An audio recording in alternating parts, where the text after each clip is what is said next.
Good evening, everybody. We are in Central Park the day after the big storm. Beautiful night in Central Park. Pretty quiet. So we're just going to be skateboarding around for a little bit.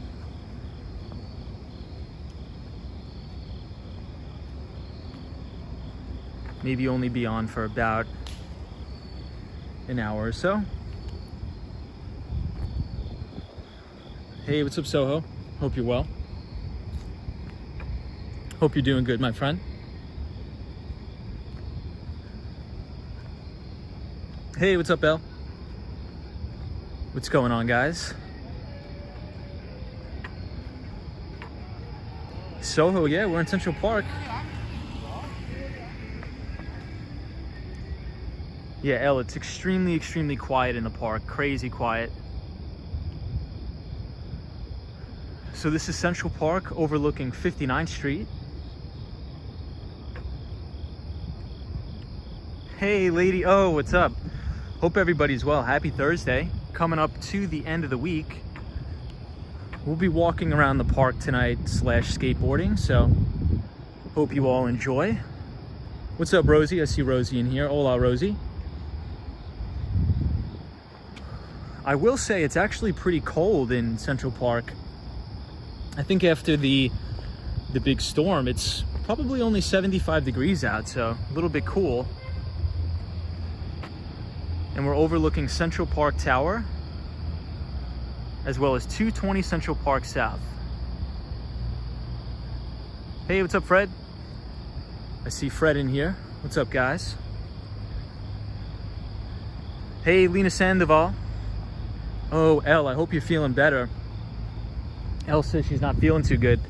So we'll get on the board, we'll take a cruise around. Hope you guys enjoy. I just need to relax tonight, so we'll take a stroll through Central Park.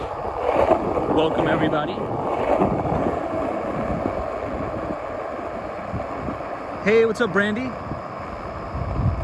Ooh, Brandy says she's going over her Vanguard statements. That's always good. Well, the stock market's closed at all-time record highs, so those statements should be looking pretty good. Sunshine after rain, how are you? What's up, DJ from Chile? Always good to see you. We're back on the board in Central Park tonight. It's going to be a relaxing stream, just getting back into the swing of things after the storm.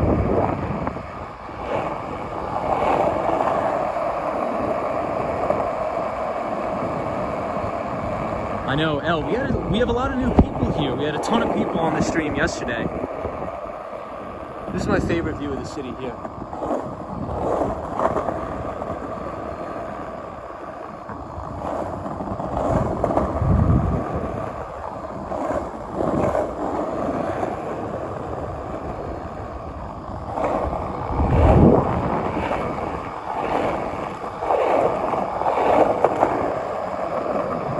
So we'll do one loop around Central Park, and then we'll head downtown.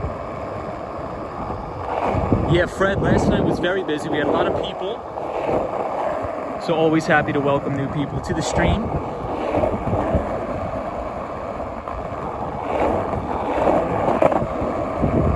It was a very busy day. One of the companies that I follow called Pagerduty, reported earnings after the bell, reported phenomenal earnings. The ticker symbol is PD.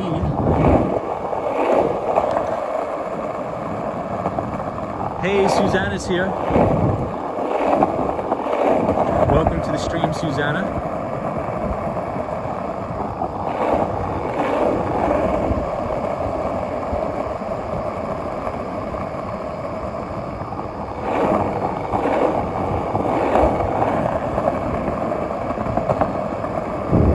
Central Park is super quiet at night, very relaxing.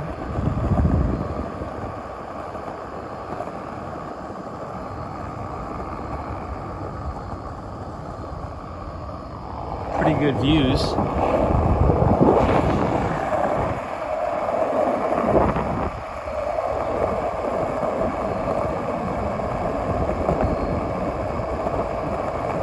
Fred T, I have not looked into Fisker Auto.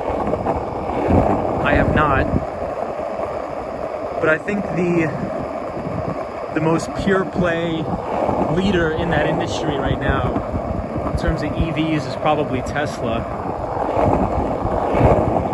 That's your leader.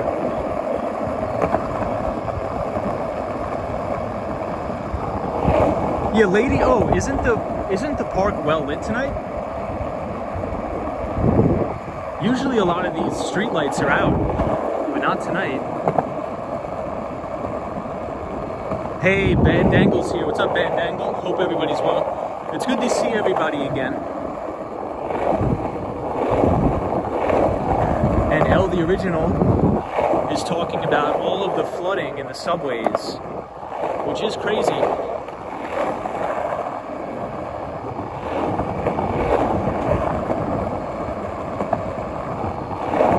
Johnny C says, do you like your new board, Wall Street Skate Pro? I love it. Love the new board, Johnny.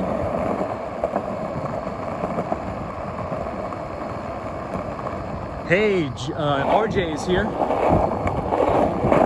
From Colorado. There's a rat. Just ran across this here. Well, welcome everybody.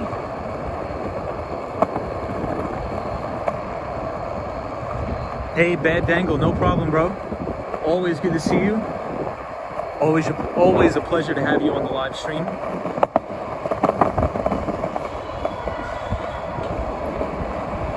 Hey, Andrew Lee's here from Queens. Queens in the house. Hope everybody's safe over there in Queens with all the flooding. Forest Hills, I know, got clocked pretty bad. So, my well wishes to anybody in Queens who's suffering from flooding.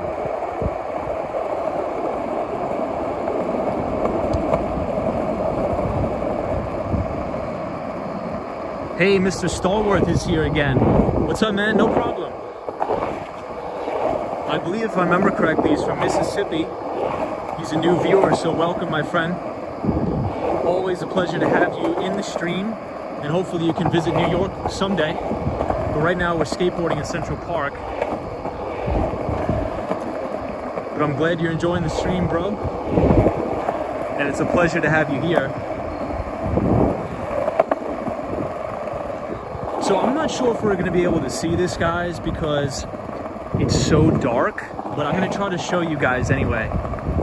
This entire fountain in Central Park, the flooding was so bad that it literally created like a second fountain. Let's see. Yeah, I don't think we could see it because it's too dark. Yeah, sorry about that. We can't see it. Maybe we'll come back tomorrow. But we're on the Central Park bike path right now. I know, L the original, it's terrible. Yeah, there was actually some people that died in the hurricane or in the flooding here. So it's, I think a lot of New Yorkers were extremely unprepared and didn't know just how severe it would be. Including myself, I did not expect it to be this bad. Even when we were doing the live stream, it wasn't that bad. Hey, what's up, Josh D? We're just skateboarding next to the horses in Central Park. Beautiful, beautiful horses.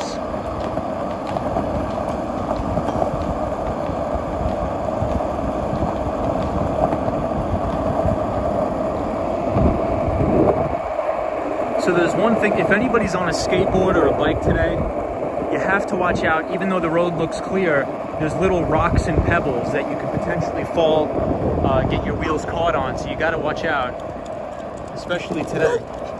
Oh, there's a dog. Hey, no, it's okay. Hey, what's up, Dad? Hey, what's up, man? We got a dog. I always like to stop skateboarding with the dog because I don't want to. No, it's okay. My bad. Sorry. Whenever there's a dog, I always like to stop skateboarding because the noise of the wheels, it aggravates their ears. So if I see a dog, I always just like to get off and then just let the dog pass. But that was a cute dog. I think he wanted to play fetch with the skateboard. Hey, we got Franklin in here. What's up, Franklin? Hope you're well. We're just skateboarding in Central Park, hanging out. Long day at work. A lot of companies reported earnings today. A company that I've been covering for a while called Pagerduty reported earnings after the bell. Had a fantastic earnings report.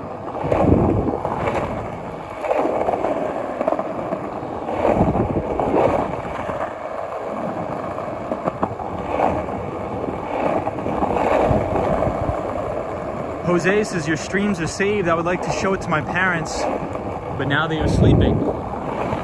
Yeah, so Jose, if you subscribe to the YouTube channel, all of my streams that I've ever done are saved forever on the internet. So feel free to rewatch them whenever you want.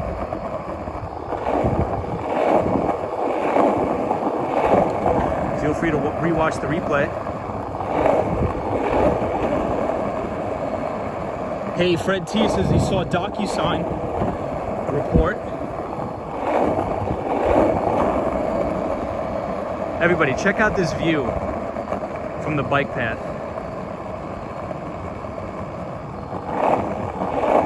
Yeah, so Jose, if you want to just go back into the channel, everything should be there. And you're more than welcome to watch the replays.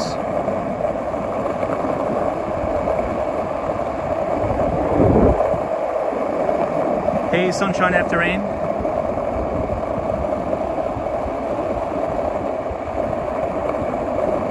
Hey, Tony Evans. What's up, Tony? How are you, my friend? I'll catch up on all the comments soon. But even though the road looks clear, from all the rain we had, there's so many pebbles and rocks and mini sticks on the road, so I don't want to fall off, so I gotta pay attention. Hey, some guy is here. What's up, some guy? We're about to do a backside 180 down the ramp. We're getting a lot of speed here.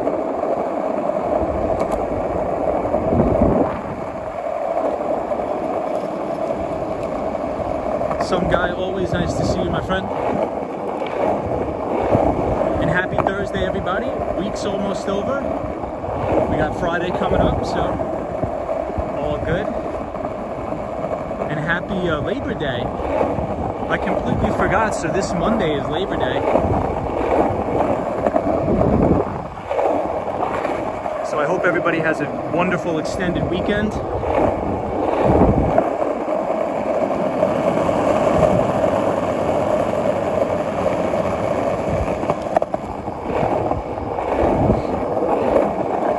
Yes, big jobs report tomorrow, Fred T. I'll be watching that and coming across the tape all morning tomorrow. The ticker symbol I'm watching tomorrow to see if it closes very well is ticker symbol ZI for Zoom Info. We'll see if we can have a strong close on Friday. So we will see. Hey, what's up, Sally? Wow, it's such a weird feeling riding the skateboard now because different parts of Central Park are of different temperature. So you ride into like a very cool pocket of air, and then you come out into a very humid pocket of air. It's very strange, very strange.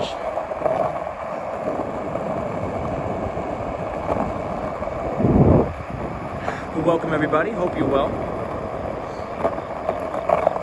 I figured we'd take a trip down to Washington Square Park today.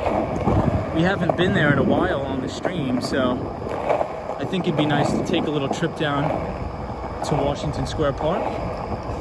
If you guys would like to join me.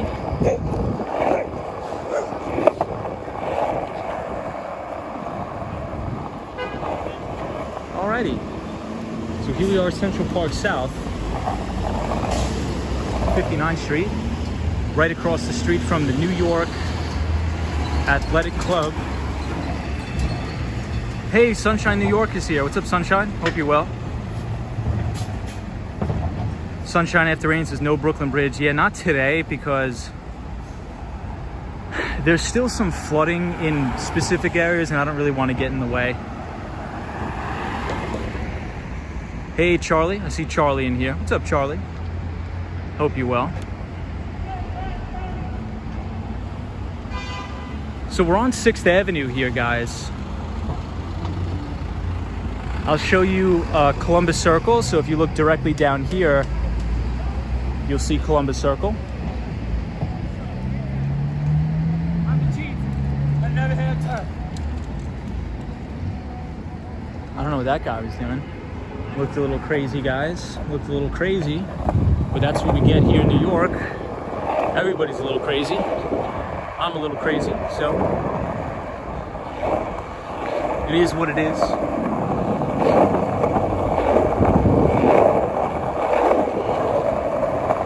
So I'm going to, I know I've said this 20 times already, but I think tomorrow will be our first desk stream. So I should be behind my desk tomorrow streaming.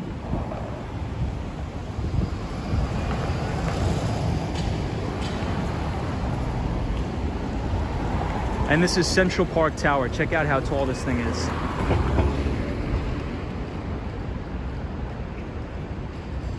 This is on Billionaires Road and 57th Street, or 50, well, we're on 58th Street, headed to 57th Street.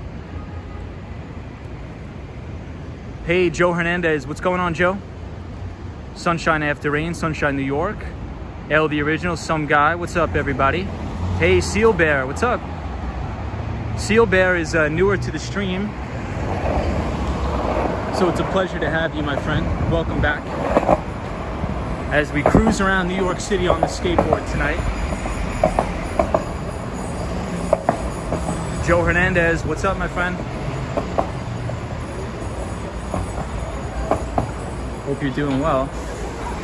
So this is the 57th Street subway station. Hey, Roy says, streaming in the hurricane yesterday was not crazy, it was determination. Appreciate that. Hope you guys enjoyed it. Seal Bear 23 is one of our newer members, so good to have you back, my friend. Hope you're well. Hope you're having a good Thursday and happy Friday tomorrow, wherever you guys are in the world. We're just gonna do a light, relaxing stream tonight. Nothing too crazy. We usually have a topic, like a specific financial topic, but I thought we'd just cruise around tonight. Maybe we'll touch on Pagerduty, that reported earnings. It's up about 13% after hours. I have a very, very small position, nothing earth-shattering like in Atlassian, but I have some exposure nonetheless. Very good company, very good CEO. She's fantastic. Hey, TNE TV is tuning in from Nashville, Tennessee.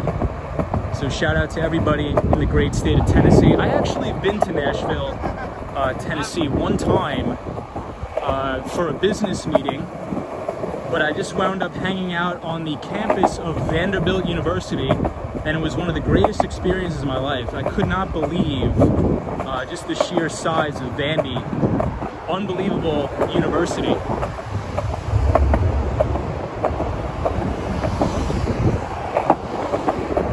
Catch up on the comments in just a second here, guys. I just want to make sure I get off this little sort of makeshift sidewalk that they made when they're doing this stuff.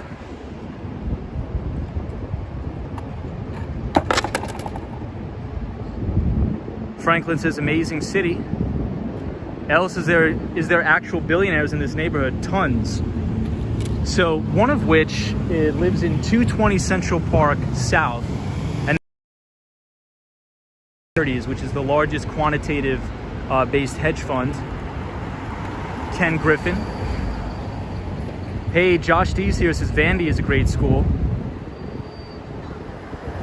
Hey, TNE TV says your wife works at Vanderbilt. That's awesome. I mean, coming from New York, I just could not believe how massive this campus was. It was almost like these kids are living and going to school in their own little world. It was really something to see. It was awesome. The only time I've ever seen a campus like Vanderbilt University would have to be Cornell University in upstate New York in Ithaca. That place is unreal, gorgeous, fantastic, beautiful campus in upstate New York, Cornell. Probably, I would say, the best looking campus probably ever, in my opinion, personally. Hey, Marissa Rodriguez says hi, good night from Brazil. What's going on?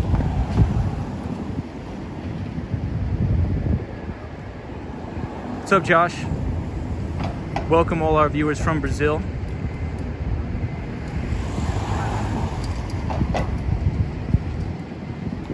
I'm just waiting for the light.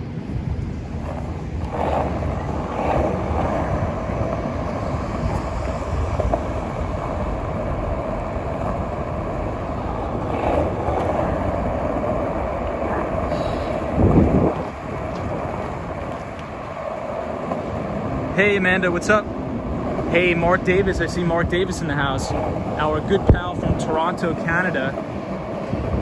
He also is in the medical marijuana industry, so always good to get some insights out of Mark. He's always doing something interesting, so always a pleasure to have Mark on the stream. Hey Mercury X, what's up Mercury?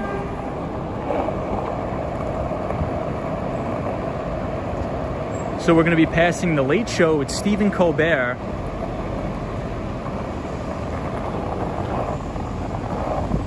And I'm gonna wait for the light because I don't want to deal with these cab drivers, honestly.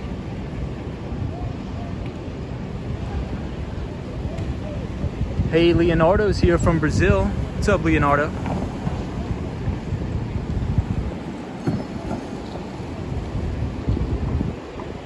Yeah, so L the original saying NYU seems like a cool campus. I do really like NYU. I really, really like NYU, but it's not like your classic college campus, right? It's very different. So I think if you're gonna go to school in New York City and you want like the real college experience, so they say, you're probably not gonna get it by going to NYU or any of the CUNY schools. Like for myself, I went to a CUNY school, but I didn't really care about going away to school. So this is The Late Show with Stephen Colbert cruising by.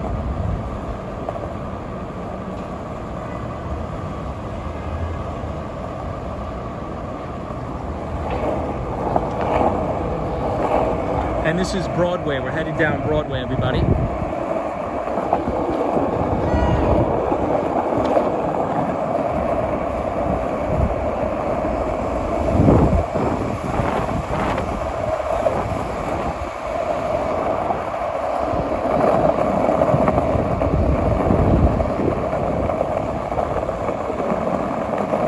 Hey, so Mercury X is the city still flooded? It's mainly the outer boroughs that have gotten the most flooding, not really in Manhattan. However, the 28th Street subway station was absolutely brutalized by the water. But honestly, we were out streaming yesterday, and in Manhattan, it wasn't really that bad, to be honest with you. It was not that bad. It was only bad in like Brooklyn and in the Bronx. Oh, L, that's cool. So your friend goes to NYU but doesn't stay in the dorms. That's awesome. Hey, what's up, Solo 401? What's up, man?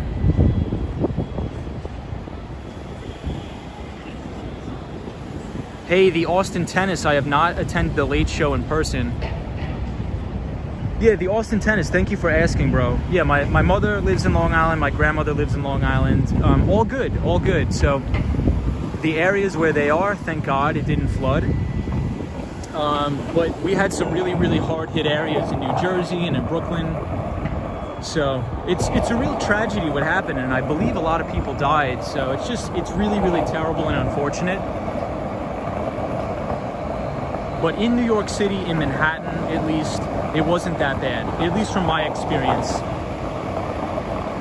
Hey, Fernando, what's up, man?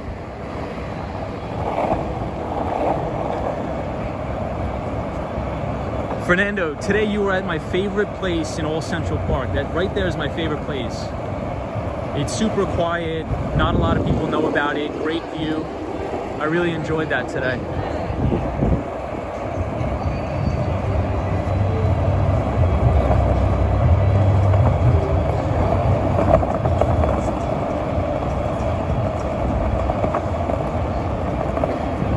Different Take is talking about City College in Columbia.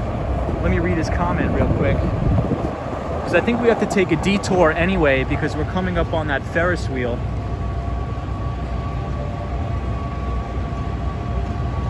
A Different Take says City College in Columbia have somewhat of a campus though, not like in those small towns. That is true. You know, also another one, A Different Take, that's a good observation. So I used to go to Lehman College a lot in the Bronx, and that actually does have a pretty beautiful campus, because I played soccer and we played a soccer team, and I actually really enjoyed going there and playing on their athletic field. So it was more like a regular college campus than what most would think. So it was actually pretty cool. But for example, the college that I went to, John Jay, there's no campus. It's just a big building. So everybody, we're going to be skateboarding through Times Square really fast because I don't really like it here. And then we'll continue on our way downtown to NYU, Washington Square Park. So we'll see.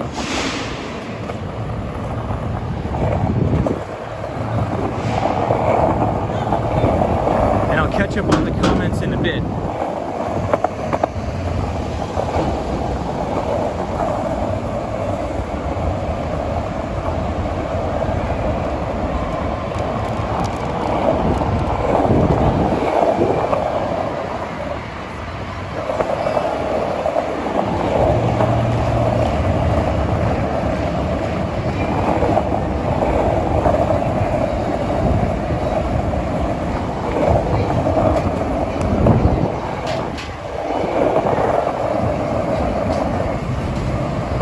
I think they should take these barriers out of the bike lane, in my opinion.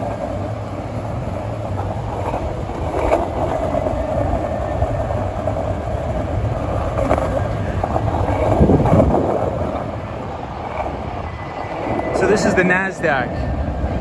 Well, the other building is the NASDAQ.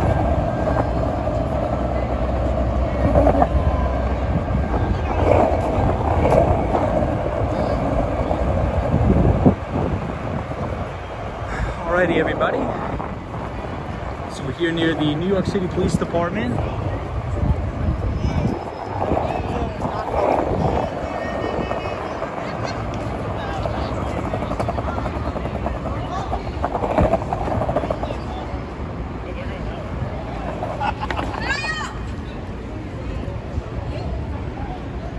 And here is the NASDAQ.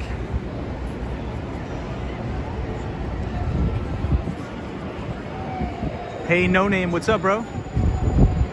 We're here at the NASDAQ.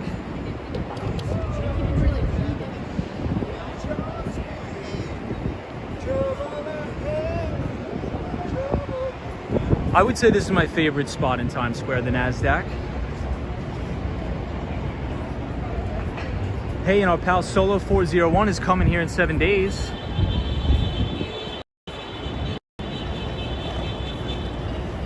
Hey, George is here from Phoenix, Arizona. What's up, George?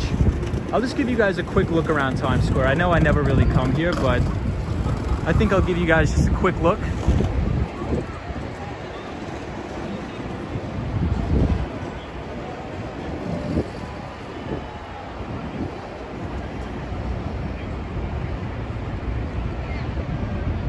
Yeah, some guy, they do make the bike lane real tight.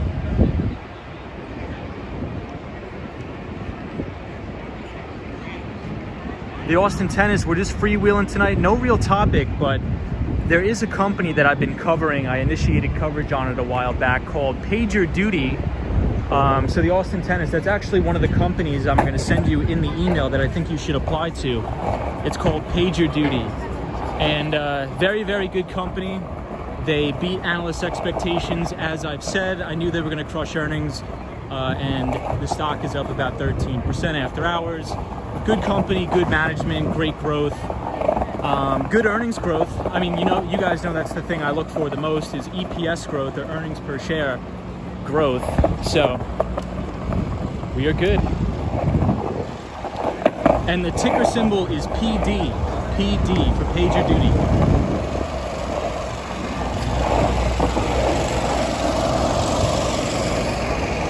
right, everybody, let's head down to 34th Street, Herald Square, and then we'll head all the way down to NYU. No Name says China stocks are about to rip your face off. There we go, we'll see. I love stocks that rip my face off. I'm all for a good ripper. The only thing about China is you have to be careful with your exposure due to ESG investing. So a lot of big mutual funds, pension funds will not allocate large amounts of money due to China being very, very lackadaisical on ESG requirements. And also the financial reporting. China doesn't have the same scrutinized financial reporting standards as we do in the United States, but there's definitely some really, really good earth-shaker companies coming out of China. For example, obviously, Tencent, Pinduoduo, ticker symbol PDD, as well as Alibaba. But it's just unfortunate that the Chinese government has to stifle innovation. So a good company out of Singapore is very free markets, pro-capitalism, pro-free markets.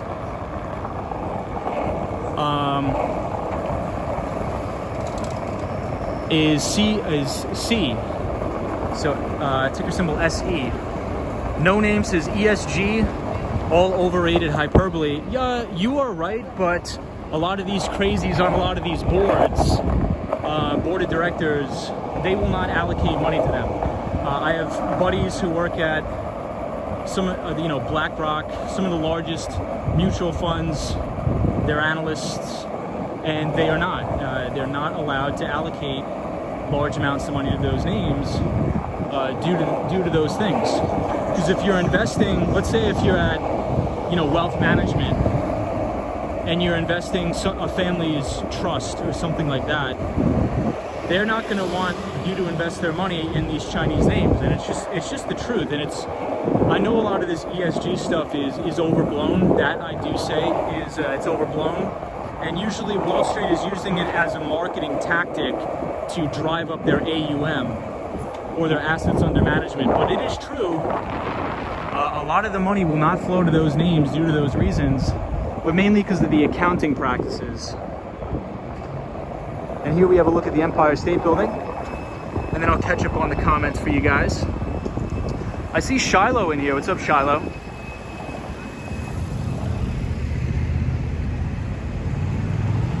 Hey, is this the Swan? Is the Swan back? What's up, the Swan?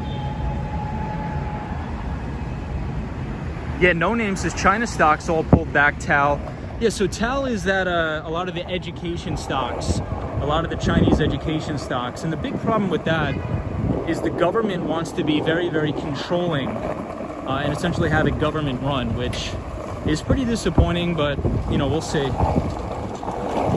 In full disclosure, I do have a position in Alibaba, but I may have to just let that rip at the end of the year for a tax law selling. So we'll see.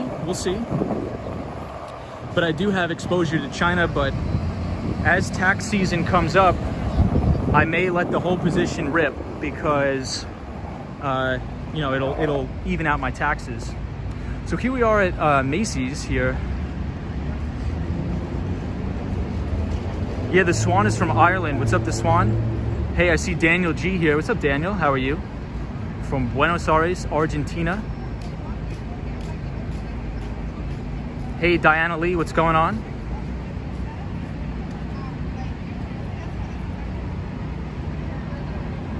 Soho guy says you don't trust Chinese stocks. Yeah, not a lot of people do, Soho.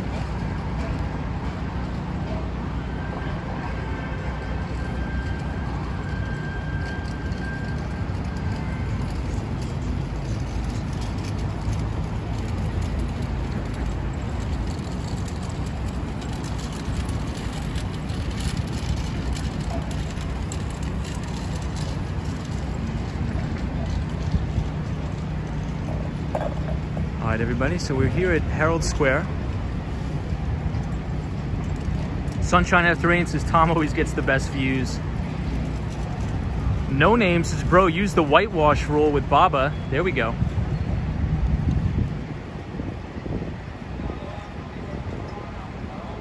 the SPY target 480, then bye-bye. Yeah, I mean, we'll see. We'll see.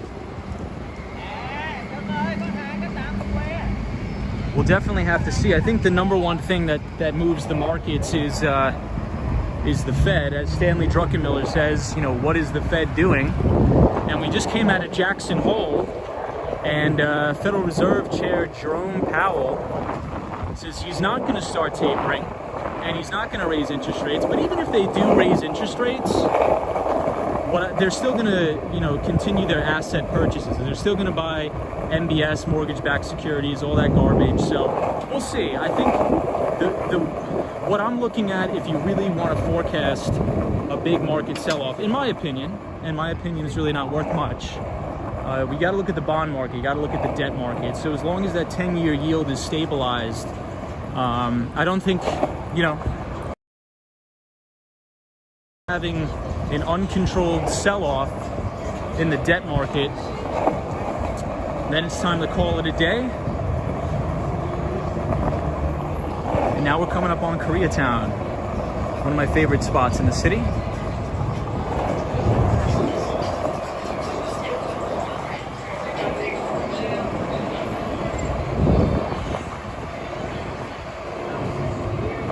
So we won't go through Koreatown, but we're gonna skate down here.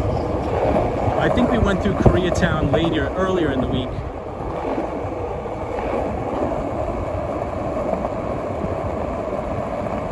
No Name says, when does the bond bubble go puff? I'm not sure. That I have no idea. I have no idea. I really, really have no idea. But usually what I do, every morning I do the same routine. I have crude oil up. I have the E-minis, I have the NQ, and I have the bond market. I have the 10-year. So just as long as that 10-year is stable and there's not an uncontrolled sell-off, I mean, you know, I think we'll be fine so long as Fed chair continues to print and has his accommodative monetary policy.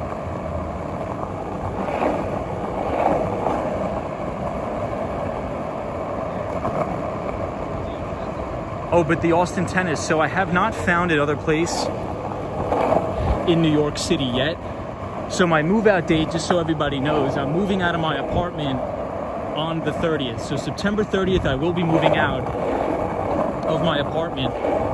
And hopefully I will be closing on my place in Miami, Florida. In which case I would be back and forth between Southern Florida and New York City. But it's not like I'm going to be away from New York City entirely. It's just, I'll probably split my time 50-50. But we'll see.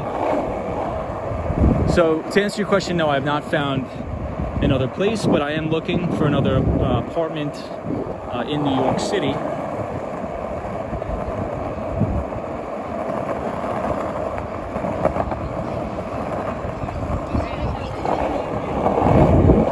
Let's go to Madison Square Park and chill and sit down for a bit. What do you guys say? It's a beautiful night out. I hope you guys are enjoying the stream. Hey, I see Letty Munoz in the chat. What's up, Letty? Always a pleasure seeing you here.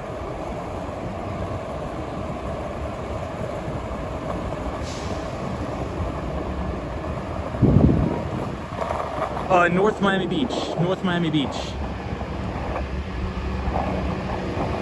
And I'm going to use it as a primary residence. So I'm going to homestead. I'm going to homestead there because my business is set up in New York. So my business is registered in New York City. So I pay the 6.85% state tax as well as New York City tax. So it should be a good business move, good tax haven. And a lot of my buddies that are working at some venture capital firms down there, some private equity stuff.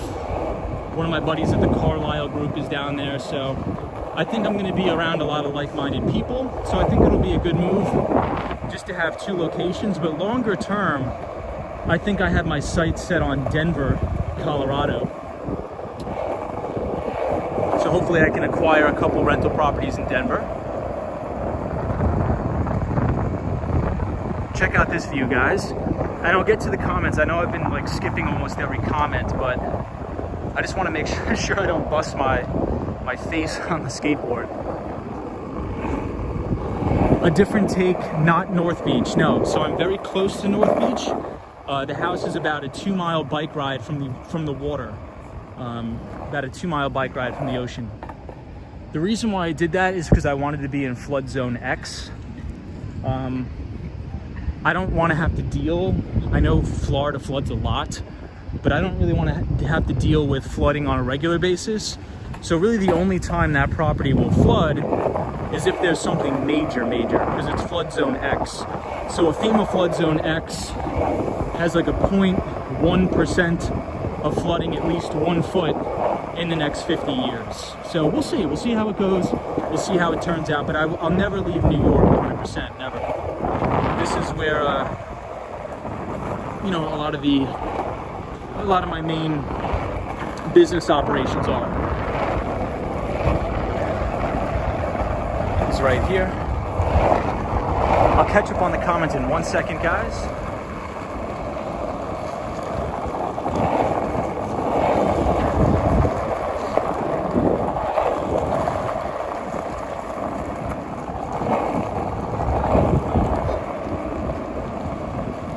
Hey, No Name is from Boston. What's up, man? Check out this view of the Empire. Hey, Marco's from Brazil. Welcome everybody from Brazil. David Klein says, "What are the odds of NYC flooding?" Pretty high. We got pretty flooded. We got pretty flooded out yesterday. No Name says, "PD Pagerduty forming a head and shoulders pattern daily." Yeah, I don't really do like the old technical analysis stuff, man. I mean, that's just not me. I know a lot of people do. I'm a purely fundamentalist, so I do my financial models, but and I don't really look at intraday charts. If I'm going to look at a chart, I'll pull up a weekly. I sort of have like a weekly time frame, but I'm not a technical analyst at all. Hey, Eric says hello from South Montreal. What's up? What is up? Hey, Juan says, where's the hurricane located now? I'm not sure, Juan. Maybe I think it's off the coast in Nova Scotia now.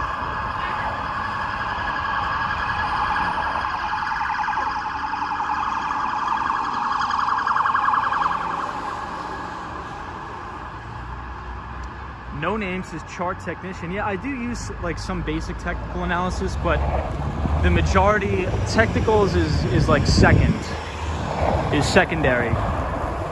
Fundamentals, the fundamental story is always first, and then you use technicals for like building your position, right? So if you're in, you know, if you're at a major hedge fund or one of the big investment banks, you know, the way they teach you is you do your financial modeling, you assess the TAM, the total addressable market of the business, and you look at the compounded growth rate of the company, and then you make your investment decisions there. Then you could pull up a chart, and you know, if it's pulling back towards its 50-day moving average, you know, that's usually where the majority of institutions will add to positions and things like that.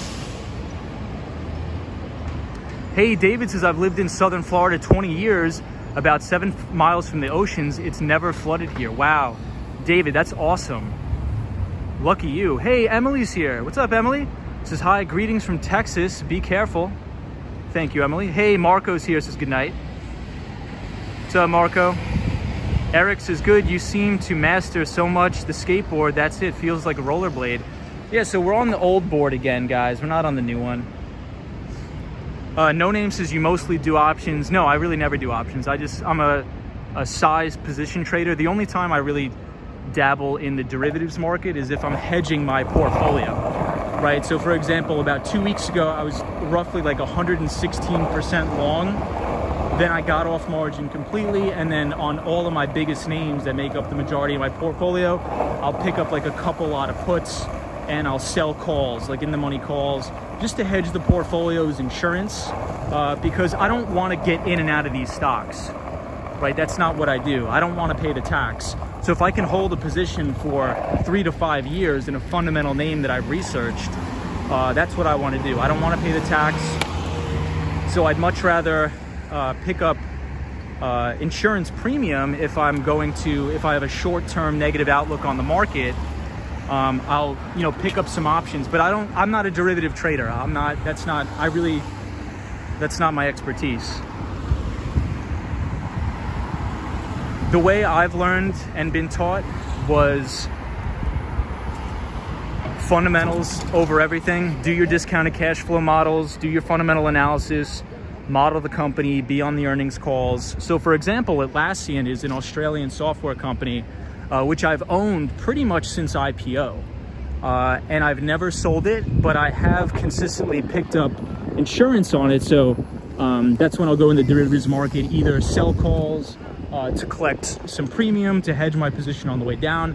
But if I have extremely high conviction in a name, why would I want to sell my stock? It's just like Jesse Livermore said, why would I ever want to give up my core position if I have a long-term bullish outlook? What I want to do is I want to hold that. And the majority of the reason for that is because I don't want to pay the tax. I don't want to pay the short-term capital gains. But that's just me. I mean, everybody's different. Nobody has like the secret sauce to investing. Everybody does it differently. I'm not saying what I do is right. Could be completely wrong, but that's just how I was taught growing up.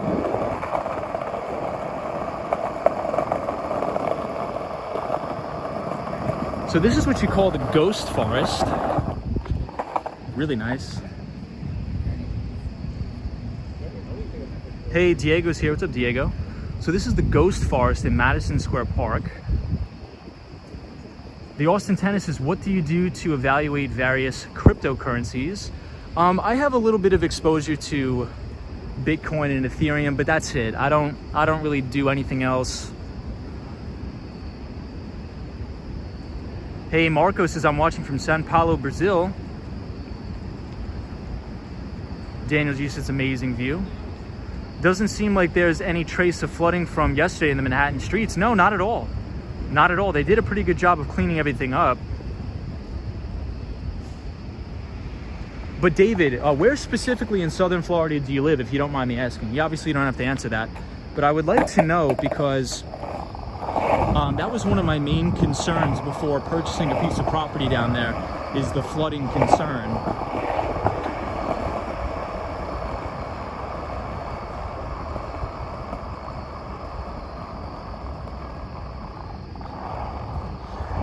Yeah, so L the original, that's a good question, right? For me, I just revert back to the fundamentals. So I think we're gonna do our first edition of the desk stream tomorrow, which will be good. But everything that you see on social media right now and everything like that, my investing style is completely different to that. I don't really look at the charts and say it's coiling and it's gonna go, and it's just not what I do. I model the companies. I make a financial model. You do your discounted cash flow models, and then you pay attention to the earnings. And if the company has like a 25% compounded EPS growth rate, then it's probably going to be a good investment over time, because not only is the top line revenue growing, but you also have that bottom line EPS earnings growth. And the majority of big mutual funds and institutions, they're investing, billions of dollars, not like, a couple $1,000. So in order for them to invest, they need extremely liquid stocks. So they look for extreme liquidity. And oftentimes, you're only really going to get that liquidity in names like Google, in Alphabet, Amazon, the real liquid leaders, NVIDIA. Because these stocks have superior fundamentals, exceptional earnings growth, and exceptional revenue growth. And if you're a Fidelity Magellan fund, running $200 billion, you need the liquidity to add to your positions and get in and out. You're not going to be able to do it buying penny stocks, right? That's why I stay away from penny stocks that don't have any earnings or sales. I'm not saying you can't make money in those things, but that's just not what I do. So I hope that makes sense.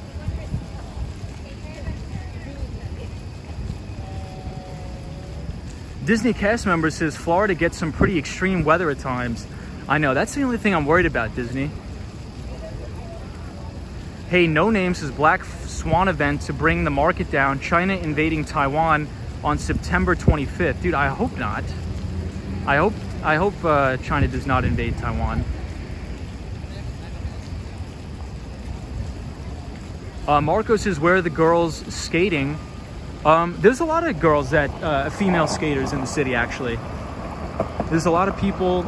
So the one thing that I think we've talked about this a little bit on the channel, I'm seeing a new trend evolve of roller skates or roller blades. I know there's a difference, but there's actually been a lot of people that commute around on roller blades, believe it or not.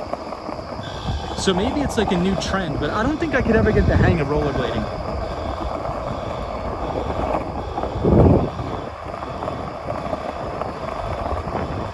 Elle says, Tom, teach me about stocks. It's so confusing to me. Yeah, Elle, I think the biggest thing is, the biggest piece of advice I would say is if you don't understand anything, you just don't invest your money, right? I mean, that's rule number one. I think where a lot of people go wrong is they look for like stock tips and picks and all this crazy stuff. But anybody who's ever worked in the investment industry ever knows that's just kind of crazy and kind of irresponsible. So if you don't understand something, you don't have to invest at all. And if you want to learn, then what I would do is I would learn first. And there's a lot of resources. So I think Nightbot has dropped a lot of book recommendations. I would study Peter Lynch, which is one of the greatest mutual fund managers of all time. He used to run the Fidelity Magellan Fund. And I would just learn how to do basic discounted cash flow models online. It's all free on YouTube. You could learn it for free. There's actually like ex-IB investment banking guys that have YouTube channels that teach you how to do this stuff for free. You don't really need to pay anybody, actually. No Name says pick the opposite of Jim Cramer. That's actually funny, dude. That's hilarious. Hey, Cosmo says I need to learn Portuguese. Brazilians anywhere. Hey, Wall on the Run is here. What's up, Wall on the Run? L the Original says yes, a lot of people tell me that because I could lose money fast. Yeah, Chill Beats to Chill says, yeah, I can't believe how dry the floor is in comparison to yesterday. It's nuts. Wall on the Run, what's going on? Yeah, Elle, if you really want to invest and if you don't really know what you're doing, you could just start off by just dollar cost averaging into an index fund that just tracks the broader stock market, right? So you'll be very diversified. But if you ever want to buy individual names, the odds of making any money is extremely unlikely unless like you really know how to evaluate a business. You know their growth rate, you know their earnings compounded growth rate, their revenue growth rate. So for the average investor, and actually Jack Bogle, who is the CEO and founder of the Vanguard Group, he unfortunately died due to old age. He said exactly that. He said the average American is just better off dollar cost averaging into a low cost index fund that tracks the broader stock market. So that's always an option. And then as you're doing that, you know, feel free to read more books, study how to evaluate companies, their growth trajectories, and then you could, you know, venture into maybe making an investment in individual securities. But there's no rush. It's not like you have to do it tomorrow. The market will always be there. The market was here in 1920. The market's going to be here in 2080. So there's no rush. There's nothing to worry about.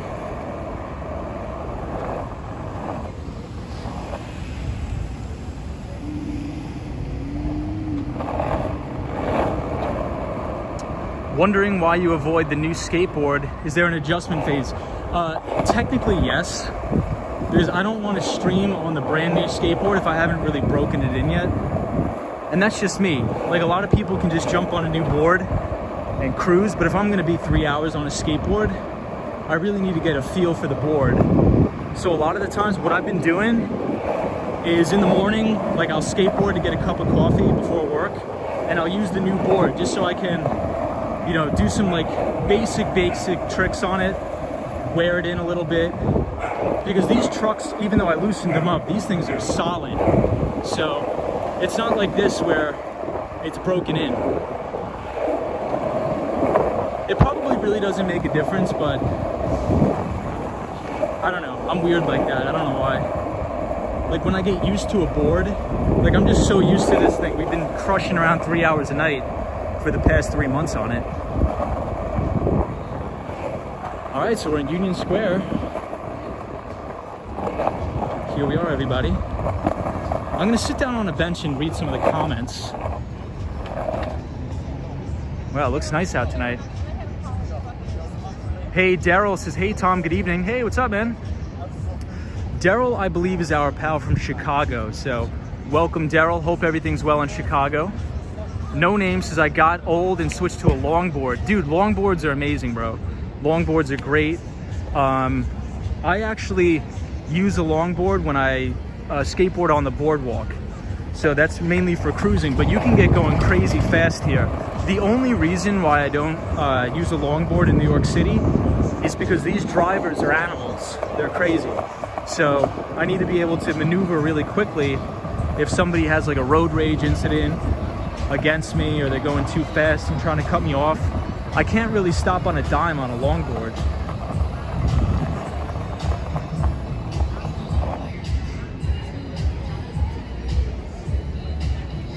Yeah, DJ says it's so calm and quiet.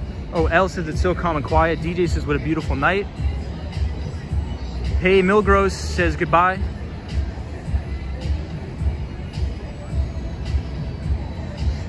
Hey, Chill Beats to Chill says this might sound like a dumb question, but can you please say the difference between can and can't? Hold on. I mean the pronunciation. Sorry, I'm from Argentina. No, dude, that's not a stupid question at all. Yeah, so can is like C-A-N, and then can't, like that. It's like you have to really enunciate your T at the end.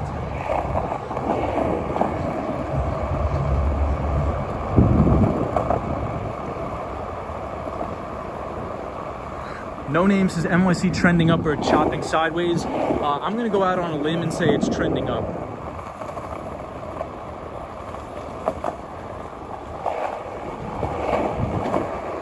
I'm gonna go out on a limb and say it's trending up.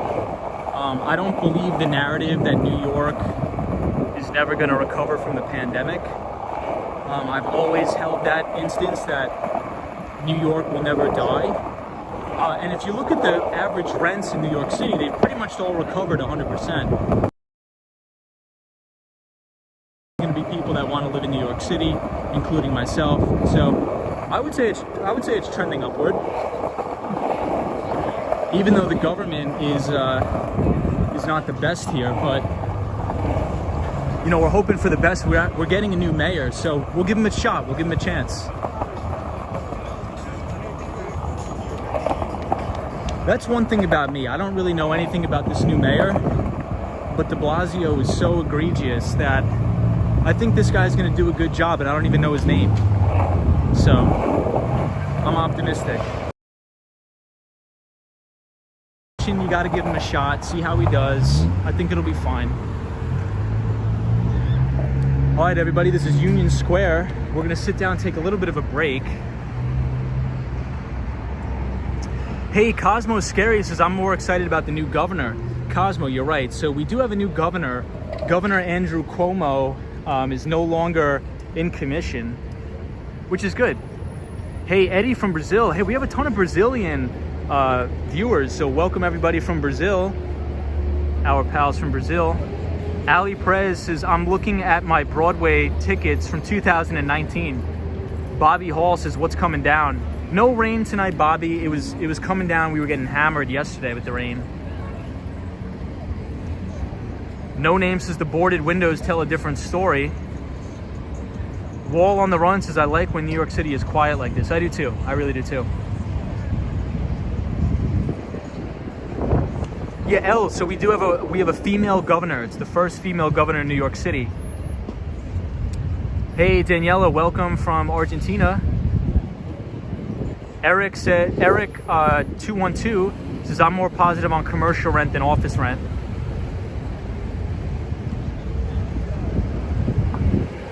Yeah, no name for me. I'm just like, and I think it's sort of like a fault for me. I'm such a blind optimist. Like, I always look on the bright side of everything. I'm like a crazy optimist, 24/7, 365. So I could be wrong, but I'm optimistic New York's gonna come back stronger than ever. I mean, I'm ready to do business in this city. I'm ready to go. I'm fired up, so I'm an optimist. But I could be wrong. Things could go to hell. Who knows? I'll go down with the ship burning in the flames. No Name says throw down an ollie on the stairs. Somebody will throw down an ollie on the stairs. Let's check it out. Hey, Virginia says hello from Argentina. Wanted to go to New York City this year, but dollar is going up a lot here. $1 equals 180 pesos. Yeah. Yep. So I think the Argentinian peso is going down versus the dollar. Not necessarily the dollar is going up, but it's true. Daniel G says, Tom, which country has more viewers or followers on your channel? Yeah, so number one viewership is the United States. Number two is Canada. And number three, who can guess number three? We'll play a little game. Who could guess number three? Hey, the Austin Tennis says, Ollie, Tom would be hard flipping down the stairs. Dude, I would bust my, oh my God. I'm not good with tricks. Yeah, No Name, you would not want to see me attempt a trick, man. L, the original, you're spot on. The old governor did not care about New York City at all. So hopefully this new female governor will do a great job. I'm optimistic. We'll see. I'm just trying to make sure I didn't miss any comments. Hey, Darren Robinson says, beautiful night in New York City. Austin Tennis, I have not been to that restaurant. Eric 212 says, the more the time goes, the more the fundamentals seem on par with the hyped big stock. Okay, Bank of America Corporation seems to follow fundamentals, but you know, it is an Apple. Yeah, that's true. So I think the majority of it is just easy monetary policy by the Federal Reserve.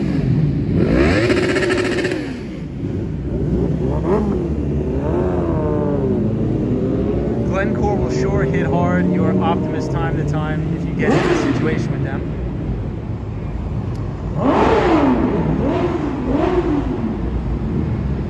Hey, Star, what's going on, Star? I hope everything is okay in New York. Everything's great.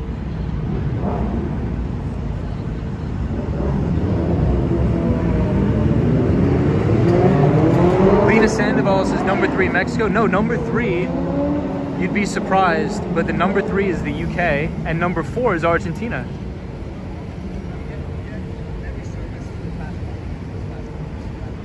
Economic impact zone equals tax haven where all the riots happen. All right, guys, let's continue on. Let's go to, let's cruise around Washington Square Park. What do you say?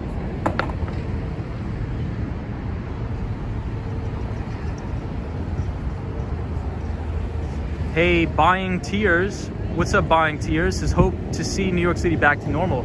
I think it's getting there. It's getting there, Buying Tears. But I appreciate you joining. Hey, Wall on the Run says, do you think young senior can take up skateboarding, just the basics in a park setting? Dude, 100%, 100%. 100%. My advice would be just to go at your own pace. You don't need to go out there and go 100 miles an hour. Just cruise around, that's it. No big deal. If you just spend even just 15 minutes a day just learning how to just stand on the board. The easiest way to learn actually is just to get a skateboard and just stand on the just standing on the board and balancing on it, and maybe just jumping up and down a little bit. Obviously, probably start on the grass first and then move to the concrete.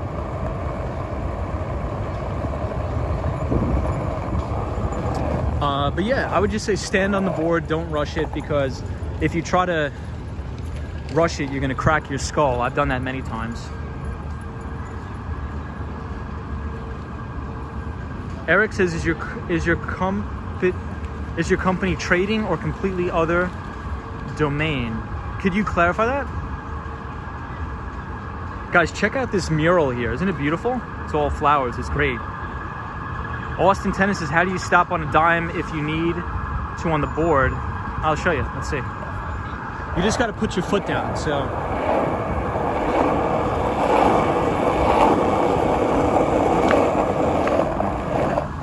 like that. That's about it. Yeah, isn't the mural nice? It looks great. Hey, the 45 boxes is from the UK. What's going on, my friend? Welcome, everybody. We have a lot of new people to the channel, too. So we're finally back on the skateboard.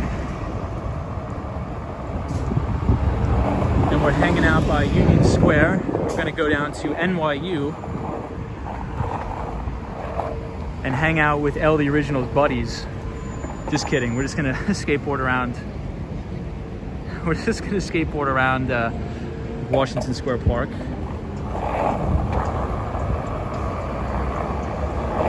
Yeah, but they did a great job on this mural. Check it out. Isn't it great?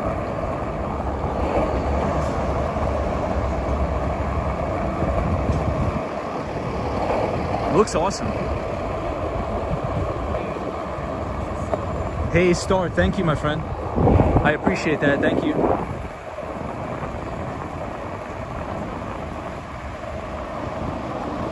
Check out the, I said Empire State Building.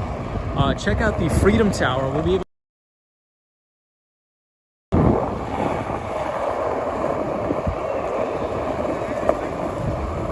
I can smell the fall in the air. I can taste it. It's not bad. The first couple weeks of fall, I actually like it. It's not bad. Oh, Australia, that's another one. I have a lot of Australian viewers. We have a very diverse background, so we have a very diverse group here on the Wall Street Skateboard channel. I think the diversity is what makes the channel great, because we have so many different people with so many different perspectives from all over the world, so it's a great group we have here.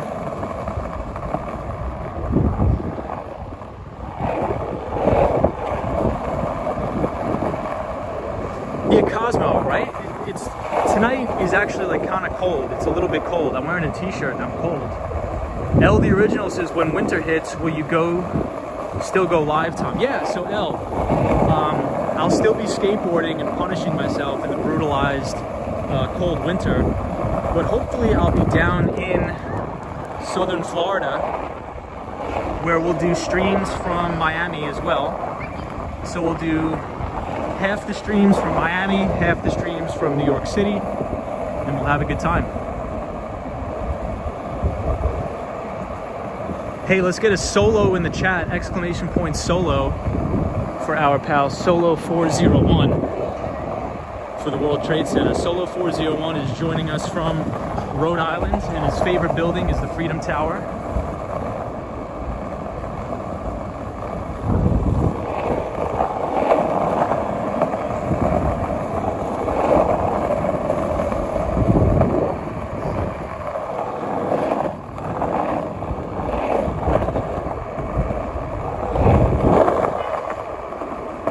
But Cosmo, one of my favorite things, and you probably experienced it too, if you're riding a bike or skateboarding or even walking, but you realize it more if you're on a bike.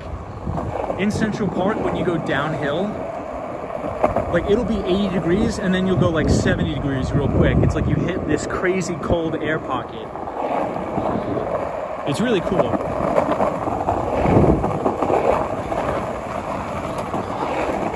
So this is New York University, for anybody that's wondering. These are actually the dorms of NYU right here with all the college kids.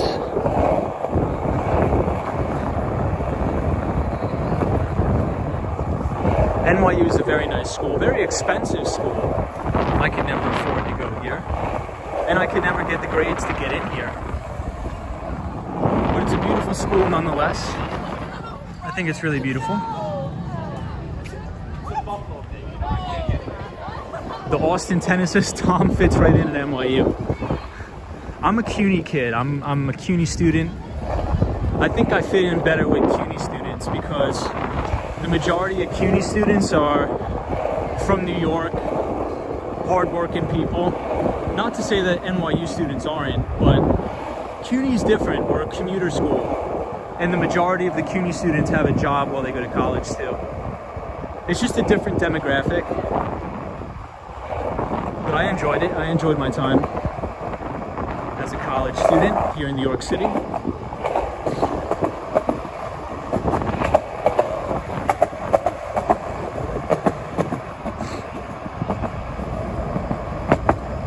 All right, everybody, this is West 4th Street at NYU. Here we are.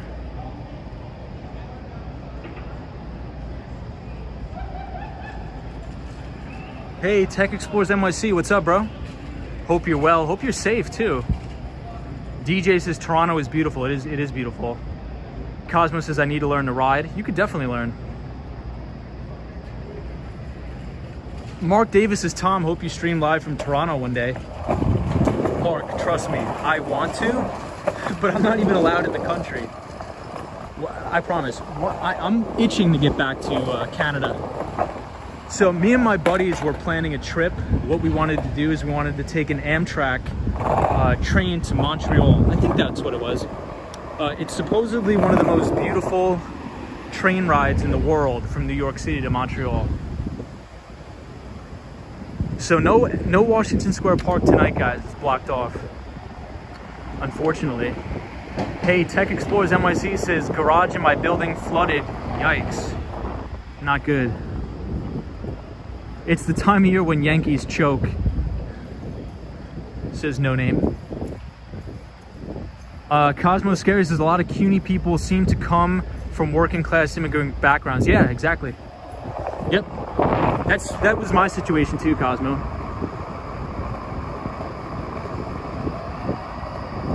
Did John Jay's soccer team play other CUNY schools? Yeah, so we played other CUNY schools, and we played Columbia University in the off season, and we also played some teams in Virginia and all up and down the East Coast, like Wesleyan University in Connecticut. It was a blast. It was a fun time. Oh, it's open, guys. Let's go in. I guess they only closed off one part of it. I had a good time. I mean, I have a lot of bad, negative things to say about John Jay, but overall, I had a good experience. Overall, I had a good experience. I'll just say that. But the classwork and the coursework, I would argue a lot with my professors. We disagreed on a lot of stuff, which is fine. But overall, it was very good value. Going to a CUNY school is fantastic value. It's pretty much free, and you get a college degree for almost nothing. So there's nothing I can complain about. I'm very grateful and very appreciative of my time at John Jay. Let's just say that. Guys, a lot of college kids around. Maybe we'll run into some of LV Original's buddies. Maybe they'll be asking me for stock tips, who knows? But it's nice here, it's beautiful. Everybody seems to be hanging out, relaxing, so skateboarding.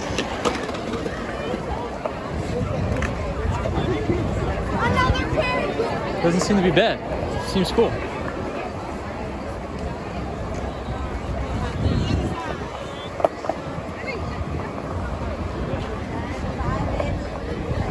All right, guys, I gotta take a break. Let's sit on the bench. So here we are, Washington Square Park. All the cool kids here, woot woot. Yeah, so maybe tomorrow we'll do a breakdown and a full analysis of Pagerduty. They reported earnings after the bell. They had a very strong report, beat on both top and the bottom line. And I think actually the management team raised forward guidance for the next quarter too. A different take says New York to Miami on Amtrak is a sleeper, is not bad either. Wow, a different take. I never thought about doing that. Maybe we will. Cosmo says EZoo Festival this weekend. Wow, Cosmo. I thought they weren't doing that because of the virus, but maybe they'll just be checking the vaccination passports, I guess. The 45 boxes says, I bet your feet feel hot, don't they? Actually, not really. Some nights they do. Like usually earlier in the summer when we were skateboarding around, like my feet were on fire because the asphalt in the city was like 100 degrees plus. More walkers is super spreaders, yeah. Well, I think probably not here because all of the CUNY schools and NYU and Columbia University, they require all the students to have vaccines. So everybody's vaccinated here. No names is best chart indicator equals moon phase. L the original says I went to New York City from Wisconsin on the Amtrak.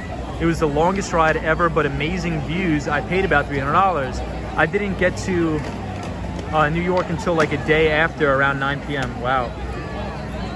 I don't know if I could handle that. Mark Davis says, yes, L. Ontario government introduced the vaccination passport. Comes into effect in a week or two. Yeah, Mark, so if you want to go eat inside at a restaurant in New York, you do have to present your vaccination card. DJ says there are many people there and without masks. That's great. I hope we can be like that. Yeah, I mean, everybody here is vaccinated. So if you're a college kid and you're at NYU, you have to be vaccinated. Hey, Lupe's here. Lupe. Aaliyah says angry, dirty college kids. Cosmo says I thought Chile was doing well with vaccines.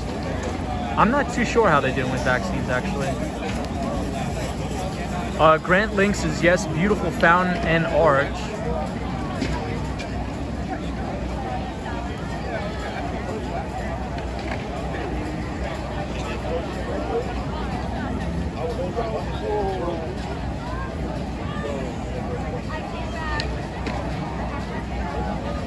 Oh, Grant says the Canadian border is open if you're vaccinated. Wow. L the original says, wait, Tom, can we show our vaccine health pass from the phone? I thought people were doing that, but how do you do that through the phone? Because I'm planning to come down. Yeah, so all you do is you take a picture of your vaccination card and you just show the person at the door. Yeah, so they're really supposed to only accept like the physical copy, but mainly all the restaurants are accommodating. The Austin Tennis is, what are they selling on the table in front of you? Well, some of the college kids are designers, so they have like their own clothing line. So they'll sell their clothing to promote themselves, things like that. Or artwork. Solo 401 says Amtrak is awesome. My uncle is a conductor. I grew up taking Amtrak everywhere. That's sick. Maybe I'll take Amtrak again. I haven't taken it in a long time. Eric says earlier on, I was referring to your own private company here in New York City. Oh yeah, we're not public. It's just a private company. I was wondering if that company. Oh yeah, so we're an MSP, so like technology consulting and a managed service provider. So I mainly work with healthcare companies, but the main company I consult with is Hyperion Partners.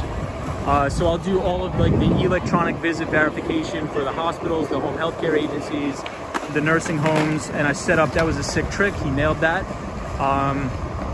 And I'll set up a lot of the remote patient monitoring.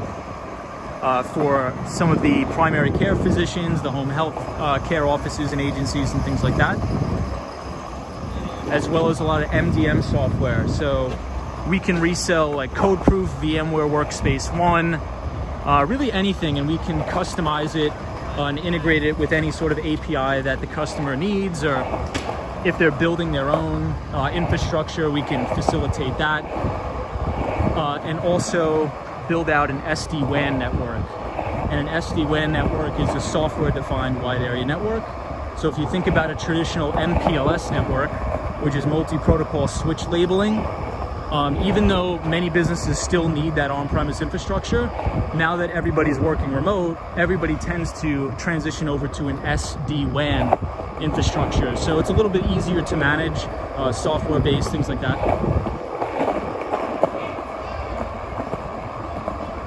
Hey, Cat Wade says you go to this park all the time. That's awesome, man.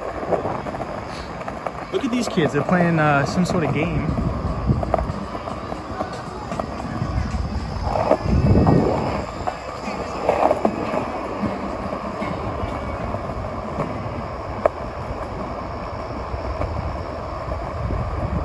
Yeah, Tech Explorers NYC, it's all IT alphabet soup, I know. We do a little bit of everything because we have a lot of reseller agreements.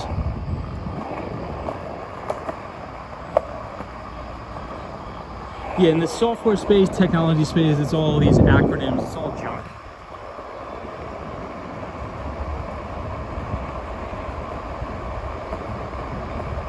So one of the companies that I resell a lot is called Hha Exchange. And it's like an application where home health aides can securely clock in and out. It's a pretty good company. They're actually based in Brooklyn, New York, and I think they're on the Inc. 5000 list for fastest growing private companies in America. So Hha Exchange and also MedFleet. So I work with them a lot.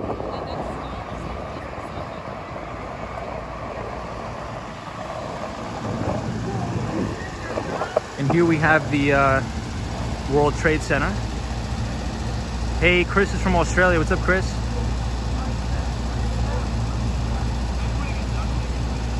Eric says, we are currently evaluating doing this exact transition with the way we are set up at the office. SD-WAN solutions are SOO, much less expensive. Yep, that is true. Yeah, the rat's the size of a small dog. Hey, Barry Donovan says, saw a rat. Hey, what's up, Out and About? Out and About is here. She's from Toronto, Canada, so welcome, Out and About.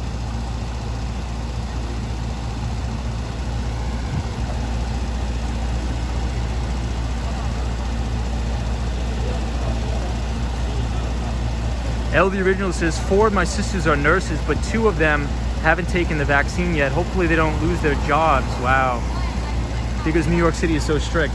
L, is there any particular reason why they don't want to take the vaccine?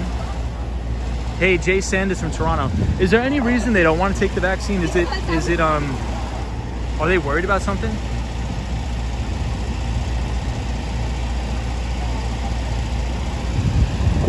I mean, that's one thing that I was concerned about too, is like the side effects from it. Because there's a lot of like young kids that after they take the vaccines, they've been having like heart attacks. But I don't know. I don't know anything about it. I'm not a medical professional. I know nothing.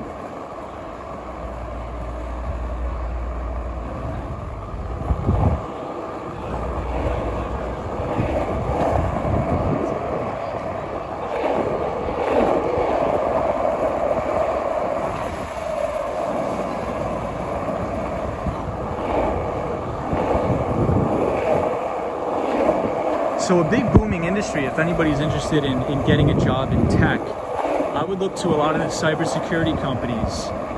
And if you are more on the engineering side, you could be an engineer for them, doing implementations. Or if you want to be on the sales side, you could be an account executive or an enterprise account executive. So companies like a Zscaler, a CrowdStrike, an Okta, Ping Identity, I think those are all pretty good companies to apply for. And you'll probably have a really, really lucrative career and you'll learn a lot.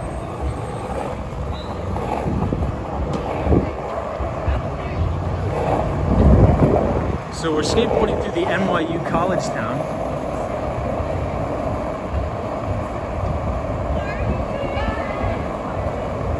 Do I read Zero Hedge? Sometimes, but Zero Hedge is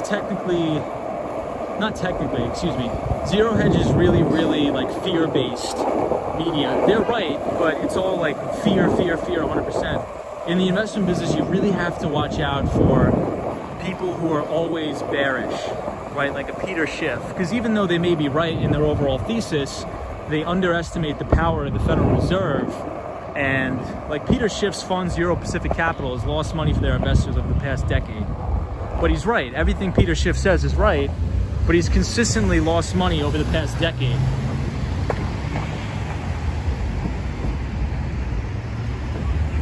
Warwalker, I can't give any sort of recommendation on stocks, but I tend to look for companies that are growing their earnings and their sales at a 25% compounded clip, quarter over quarter, and an annualized EPS growth rate of 25%.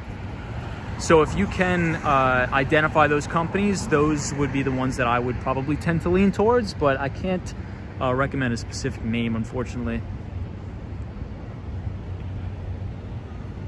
but the majority of those companies that meet that criteria tend to have like a SaaS-based revenue model, so like software as a service, where they're charging by like contract renewal value. So it really just depends on the renewal sizes of those contracts.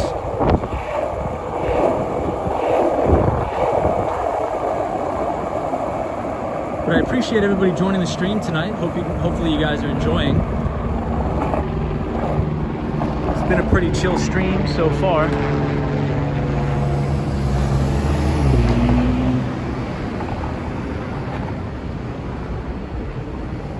No name says we're living in the greatest apocalypse ever.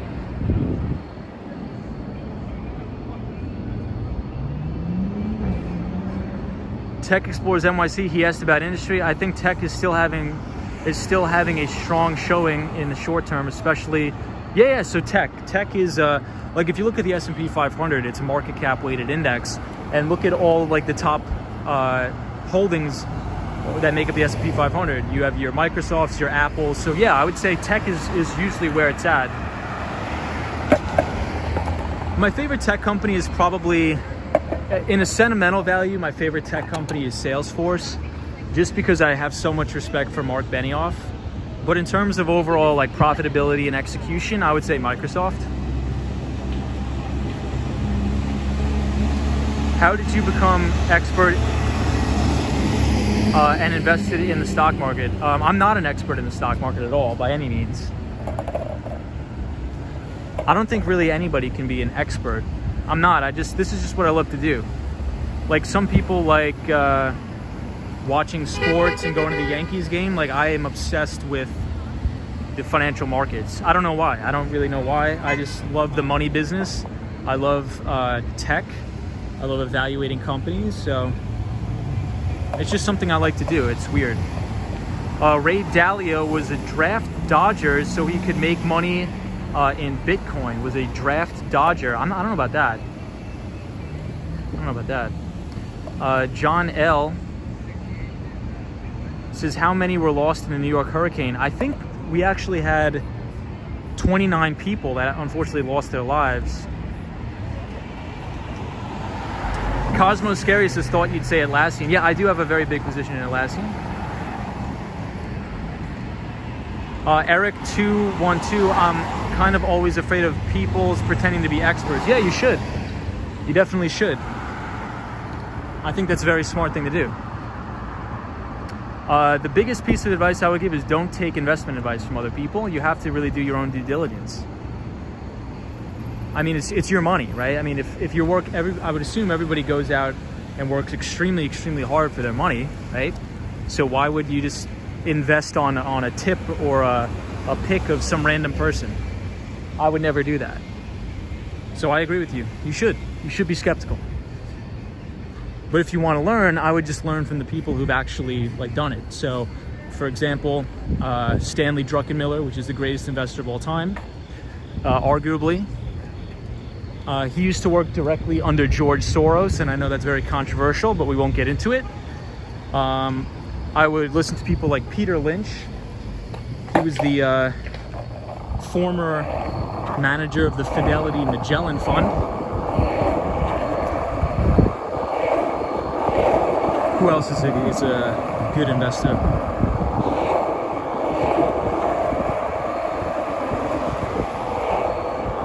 Ken Griffin from Citadel. There's a lot of books. There's so much. The greatest investors of all time. They have books that you can get for free online or at the library. My personal favorite is William J. O'Neill, or Bill O'Neill, and he's the founder and owner of Investors Business Daily, which is the greatest financial newspaper of all time.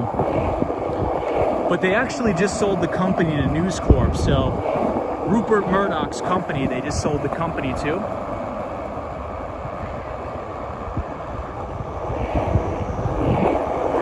Yeah, Buffett is a pure play, like very deep value investing. So the only thing that's, I mean, I don't want to say that's wrong with it. you have a lot of valuations that are quote unquote technically stretched in this environment, right? Even especially since 2008, because 2008 was the real start of quantitative easing. So when you have the Fed keeping interest rates at an artificially low level, what you have is you have investors around the world looking for yield, searching for yield, right? So it forces them into specific assets like equities markets.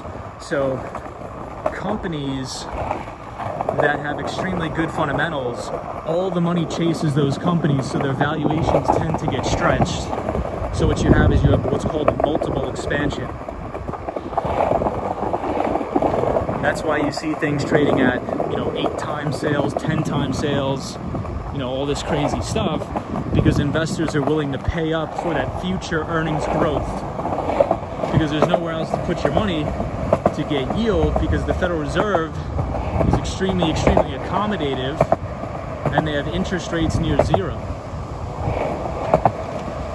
And it's not just Jerome Powell, it's central banks all across the United States.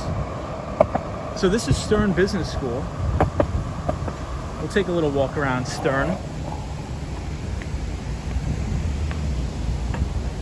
So this is NYU Stern, beautiful school. Wall on the Run says, sounds like expert understanding of stock market to me. No.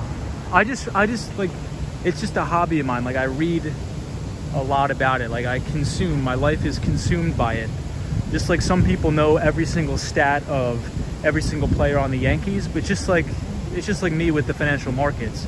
But never take investing advice from anybody. You should do your own due diligence. Hey, Marilyn's here. Your site just popped up on my YouTube. Hey, Marilyn Ringel, how are you? We're skateboarding around New York City talking about finance. I hope you're well, wherever you are in the world.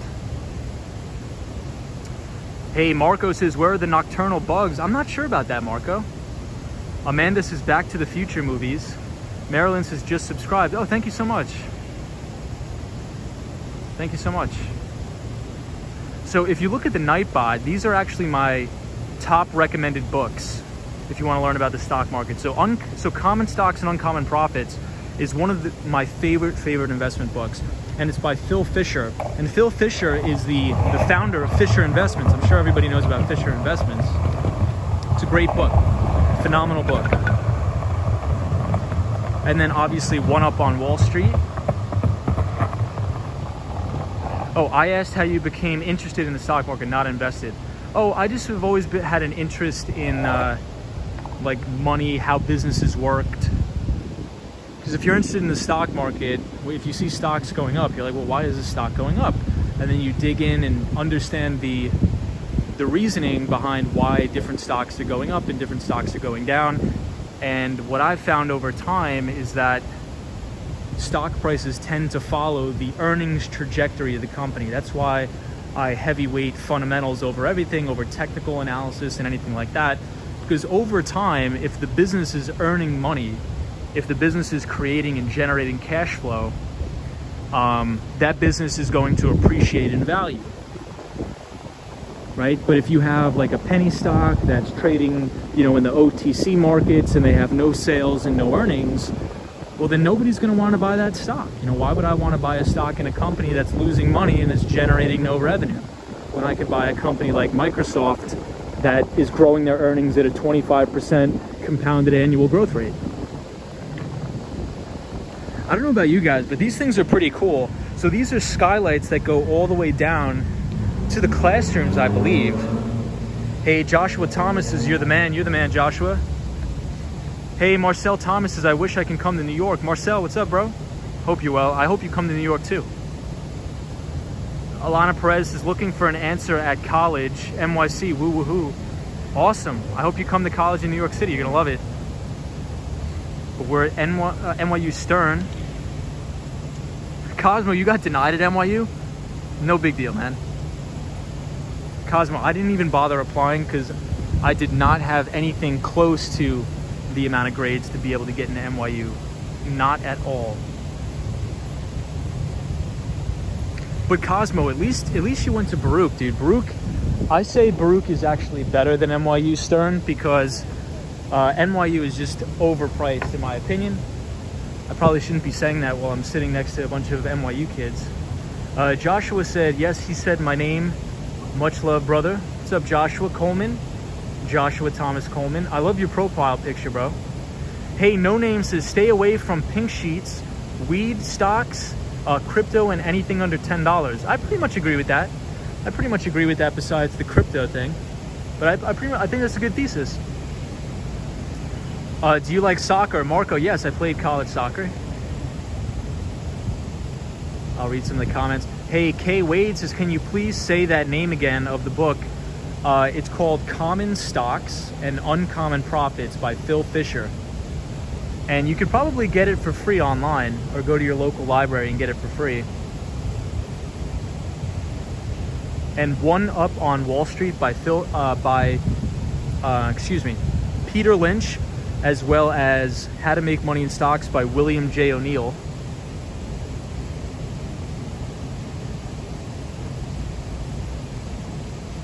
Marilyn says, be careful, skateboarder. Please wear a helmet. Be careful. Thank you so much. I will. Hey, Marcel Thomas is sup here in Hurricane, Florida. Tech Explorers NYC says, problem is cost of living in New York City is so high. Coming to study in New York City is hard. Tech Explorers NYC, that's a good point. It's very, very high cost of living here. You're right. L, the original, says, NYU campus is beautiful. Isn't it beautiful? This thing is great. It's beautiful here. And Kush says, where are you? We're at NYU. Grant Link says, average tuition at NYU is $53,000. Wow, I didn't know that. I thought it was high. I didn't know it was that high. Hey, Marilyn's in Murray Hill. What's up to Murray Hill?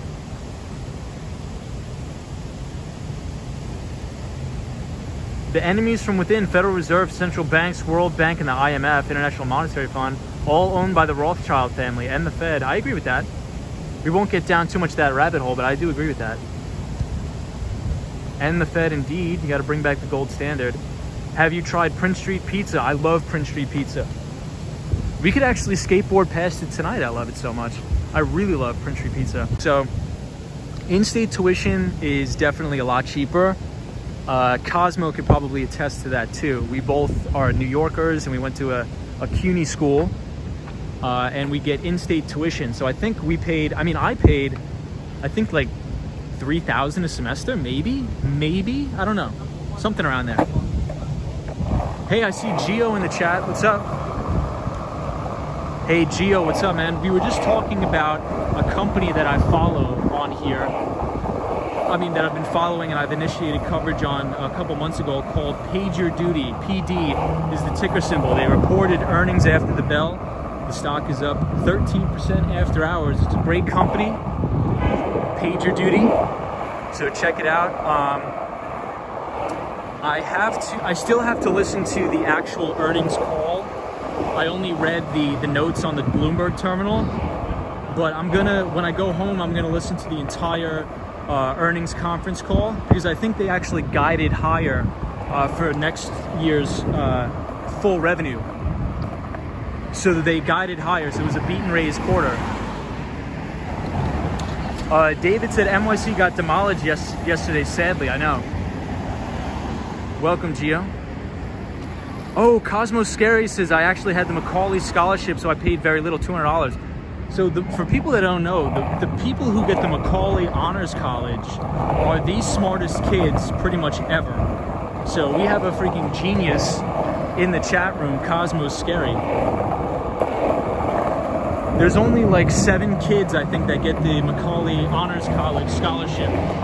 Something crazy like that. So Cosmo, that's awesome, dude. My SAT scores were so low, I had a very hard time in high school.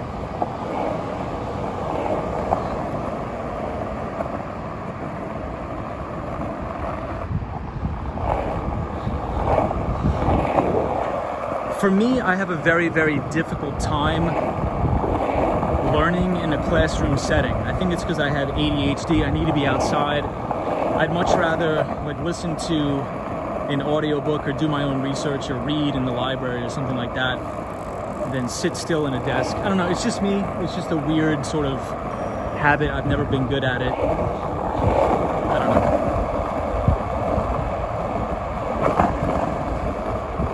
Kay Wade says lots of great minds in the chat. Hey, David Kumar says, where are you now? We were at Astor Place. Astor Place. So we're actually very close to St. Mark's Place, which is a very, very, very fun college town. I guess you could call it, near NYU. Very, very fun. What was your nickname in high school? I didn't have a nickname in high school. Cosmo Scary says, I think it's 15%. Oh, Cosmo did very well on his SATs. That's awesome. Yeah, Cosmo, for me, I remember I went in to take my SATs and my anxiety was ripping through the roof. I'm like, I can't sit still. I was freaking out. I couldn't pay attention. And I think I got up to go to the bathroom like 3 times and I didn't do well at all. I have to train myself to be a better test taker for sure. David says, ready for Hurricane Larry. Just kidding. Hopefully it will curve back to Europe. Dude, I hope so too. The Highway Jazz says, Astor Place. Is the Blue Man Group still performing there? I think it is. I just saw. We'll have to take a skateboard back over there because I think they are, but I don't want to definitively say yes. Marcel Thomas says, wow, looks like heaven to me. Hey, Penelope's here. What's up, Penelope? Long time no see. So I had the same problem, but got a scholarship to an art school in Atlanta. That's awesome. That's great. Cosmo Scary says, you teach me how to skate and I'll teach you how to take a test. That doesn't matter in life. No, test taking matters a lot more than skateboarding, my dude. You kidding me? Any Baruch student here? Yeah, Cosmo Scary's from Baruch, dude. Cosmo is a fellow Baruch All-Star. That's going to be Cosmo's new nickname, the Baruch All-Star. I went to John Jay. It's an alright school. I had fun. I don't know. I liked it. I applied to Baruch. I got denied. I really wanted to do finance. I didn't get accepted. I did get accepted to Brooklyn College, though. I did get accepted to Brooklyn College. I really like the Brooklyn College campus, I'm not gonna lie. I really do enjoy it.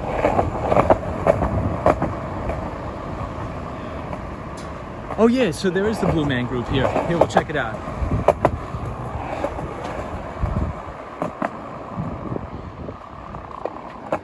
One of my really good friends that I used to play soccer with back in the day, he plays for the Dominican Republic national team. And he went to Baruch and now he's in sales and trading. No, excuse me, not sales and trading. Rates and repo sales at Citigroup. Rates and repo sales at Citigroup. So here we are at the Blue Man Group right here. There's the box office.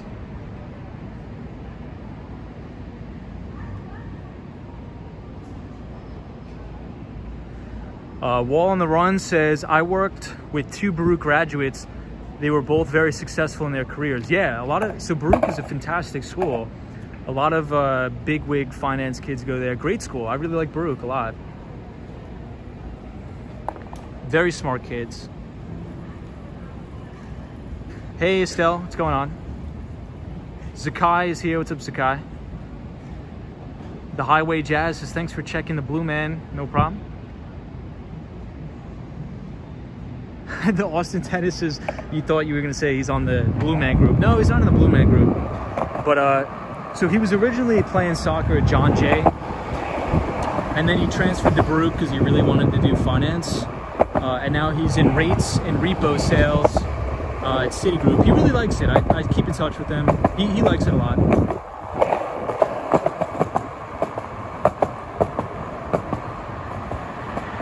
Jackie Bell says, first time checking in. Good evening, what's up? How are you? Thank you for checking in. Hope you're well wherever you are in the world. Thank you for being here. Always happy to have new people. Eric212 says, do you prefer listening to the calls or reading the transcript of them? So I do both.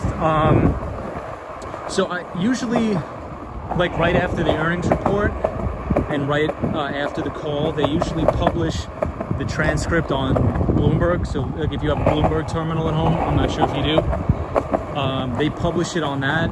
Or Seeking Alpha is a great place to get it. But the easiest way to get it is if you go to the investor relations page of the company. You could just pop in your email and they'll actually send you a link to the conference call. And then you could listen to it yourself and things like that. So, but those are the companies I look for. I like to look for companies who provide a beat and raise quarter. So for example, if analysts are expecting 12 cents of EPS and let's say $1 billion worth of revenue, if they beat on both the top and the bottom line, and they also guide higher for the next quarter, I consider that a beat and raise quarter. So statistics show that if you can buy a stock that goes through 6 consecutive beat and raise quarters, the stock usually goes up 80 to 100%. If you go with like 6 beat and raise quarters. I just almost ran over a rat.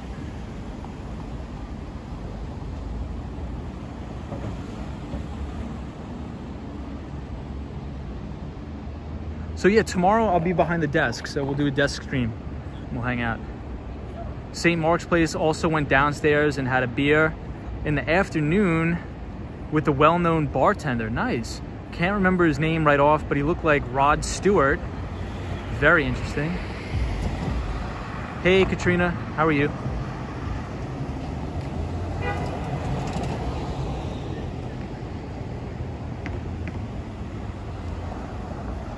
Marilyn says, can access Bloomberg terminal for free in the Library of Science Business on Madison and East 35th. Yeah, so you can actually access the Bloomberg terminals in the brand new library right across the street from Bryant Park and the Steven Schwartzman building. It's on the 5th floor and they have Bloomberg terminals. So I'm there a lot, I'm there often. And that's a really good resource we have as New Yorkers because a terminal, a Bloomberg terminal is $2,500 a month. So it's pretty expensive.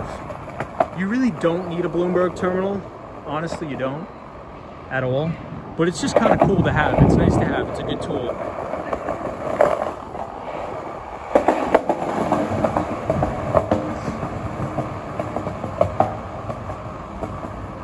Are we far from the shore? Not too far. I mean, we are in Manhattan. David says, do we ever live stream the Upper East Side?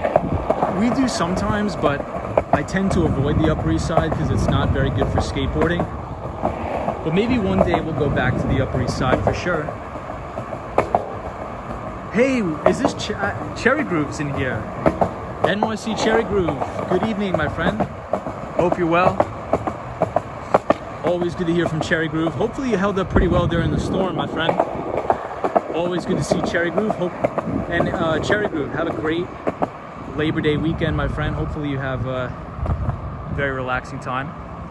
Marilyn says, do you follow CNBC? Sometimes. The only guy I like on CNBC is Tom Lee. I really, really respect Tom Lee's work. I think he's a really, really brilliant guy. I had the pleasure of running into him one time on Park Avenue. He's a good guy. Tom Lee is a really, really nice guy, and he knows what he's talking about. Very good guy.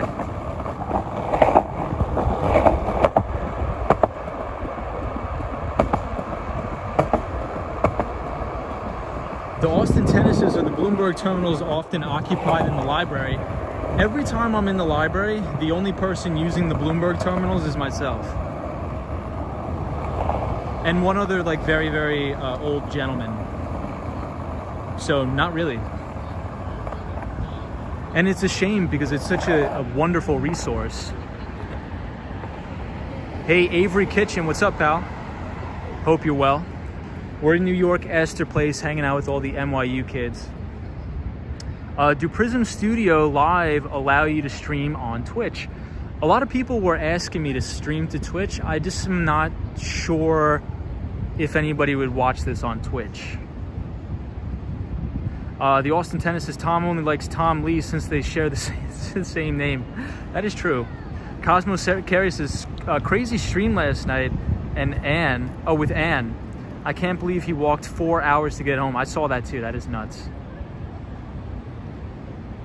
Are businessmen nerdy? Maybe, some. It will buff it. Hey, Brock. What's up, Brock? I'm guessing you're live in Manhattan. Yeah, so we are Lafayette Street, Nasty Place.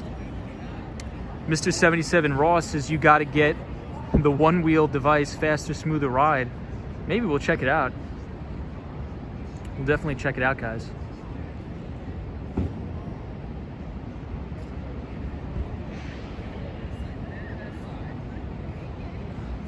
But yeah, the Bloomberg terminals are really not that occupied.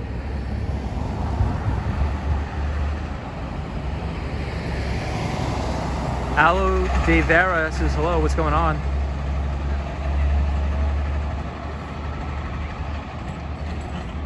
FY, Bloomberg terminals need a library card and photo ID. Really? For some reason, they never ask me for my library card. I just make the appointment online, and then they give me like the access code.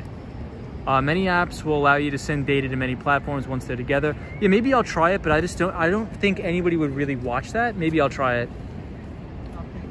The Breath of Earth says, the one who sees this comment, good luck to him and his whole family. Thank you, my friend. I appreciate that. Do you need the, let's see. Have you tired of riding the booster board? Have you tried riding a booster board? I have, but I really don't like them that much. NYC Cherry Groove, our real estate go-to in the chat, says, hey Tom, do you go to the US Open? I thought about it, NYC Cherry Groove, but I don't know. I really don't want to be near too many crowds. And I think it's going to be, I don't know. But that's going on now, right? I was reading an article like none of the main people are going to be competing, which is kind of a bummer. Hey, Loose72 is here. What's up, Loose72? No Rafa, no party for me. Yeah, that's true. There is a nice Japanese place near St. Mark's. Roy, I'm going to check that out. Hey, the Mighty Bull's here. What's up, Mighty Bull?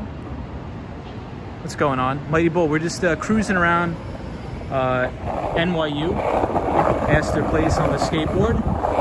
And we're going to head all the way back uptown to 59th Street, Columbus Circle. Cherry Groove, I'm not sure if I told you, but I am headed out. I'm leaving my apartment. I'm not going to renew the lease. So my lease is up September 30th.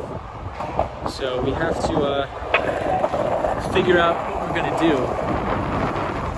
But September 30th will allow me about a month to figure out what I'm going to do. So we'll see.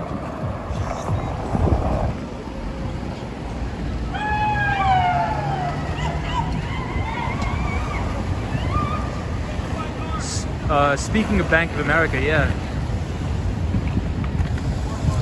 Do you reside in Manhattan? Sir, David, I do. I'm right in the Upper West Side. You can consider it. Did you find a place in New York City? I did. Hey, what's up, guys? I did find a place. No, I mean, I didn't find a place in New York City, but I did find a place in Miami, Florida. But not yet. I do need to find a place in New York. What I think I'm going to do, I think I'm going to get a very, very inexpensive room in Brooklyn. In which case, I'll probably be paying $800 a month. But I want to make sure I'll be able to take care of it with the taxes. When I think of skaters, that's what comes to mind. Yeah, they're nice guys. Good people. I'm going to be as safe as I can on the skateboard, I promise you. As safe as I can be, I will, I promise. Only things that are in my control, I can control.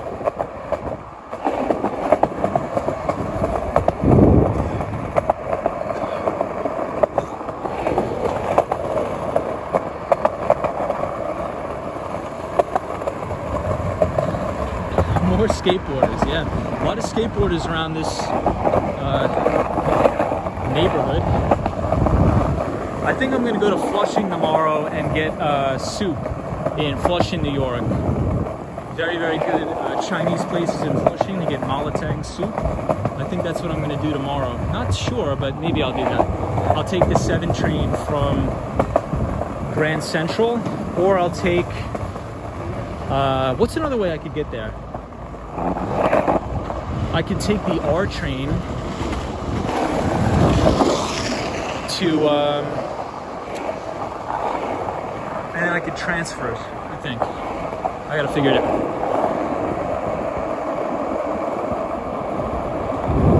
Yeah, the Austin Tennis you like Flushing a lot. Flushing's one of my favorite places in New York. I think Flushing is one of the most underrated places because not a lot of tourists go to Flushing, but it's actually the biggest Chinatown in New York.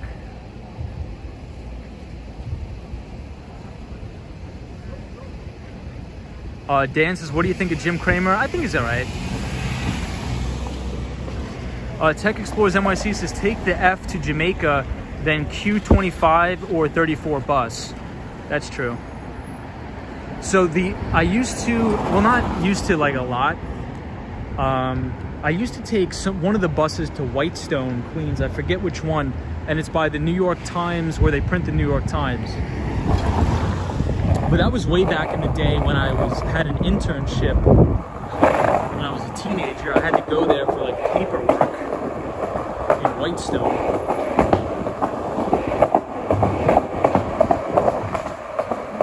Yeah, but if anybody's visiting New York City, I think if you venture to Flushing, you're gonna have a much better time than you would in Chinatown in Manhattan. Flushing's amazing, great food, very affordable too. And it's a lot different, like the vibe is different. It's a good vibe. Oh, College Point, you're right. College Point, Cherry Move, you're right.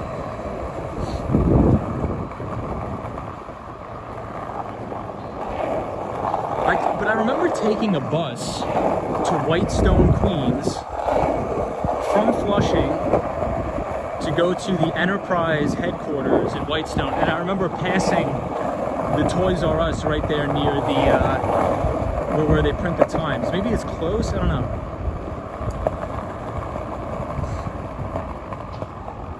Ali Prez says, I love this chat. We love you too. We love you too. NYC Cherry Groove knows a lot about real estate. So if anybody's looking to move to the city, he knows where all the deals are still. So supposedly he says, if you want to get a really good deal on an apartment, there's still a lot of good deals to be had in Queens, which is always good to know. I like Queens. I think the best place I've ever lived in New York City is my current apartment. The second best place was in Greenpoint, Brooklyn, but in the winter it's not good. In the winter it's too freezing, but in the summer Greenpoint is great. It's really great.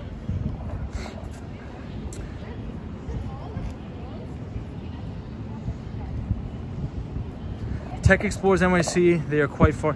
So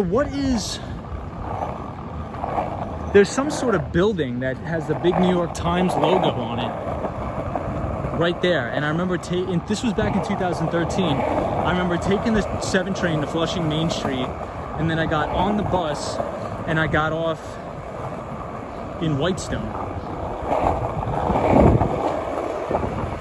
I don't know, maybe I'm remembering it incorrectly.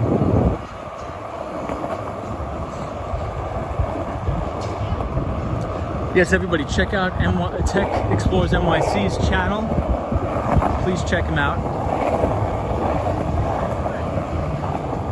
Always a pleasure to have Tech Explorers NYC on the channel. Always a pleasure.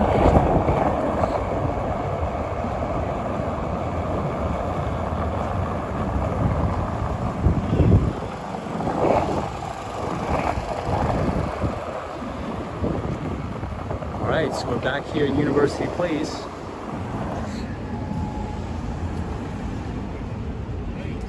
Vanessa says, will I find food in the trash in Flushing? I don't know. I don't think so. Shiloh says, we sadly had to cancel our trip to New York City for this October. Just too much with C-19 going on. Hope hoping for spring or fall. That sucks. Shiloh, that really, really sucks. Do you follow Cash Jordan for real estate? Yes, I've seen some of his stuff. He's really cool. Revis is here. Says, hi, Tom. How's it going? Hope you're well in the storm. Yeah, thank you so much for that. I'm doing really well. You're talking about the New York Times printing plant. Yeah, Wade says New York Times building 2570 Whitestone Expressway. I don't know, maybe I'm wrong. I have such a bad memory. Penelope says, when I lived in Atlanta in the 80s, we always looked for a better place to rent. Max rent contracts we wanted was for 6 months. Okay. Yeah, so that's probably what I'm gonna wind up doing. I'm probably gonna wind up getting a place in Miami, buying a place and renting out the individual rooms to cover the mortgage. And then I'm gonna get a small little apartment in New York, just so I can be back and forth between Southern Florida as well as New York.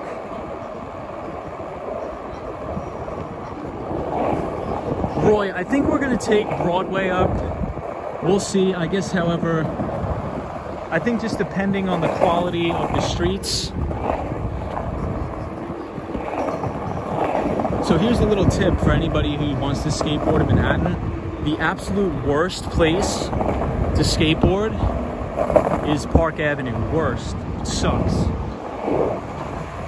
The roads are so narrow, the roads are terrible, and the sidewalks are equally as bad. The best is probably Broadway, in my opinion.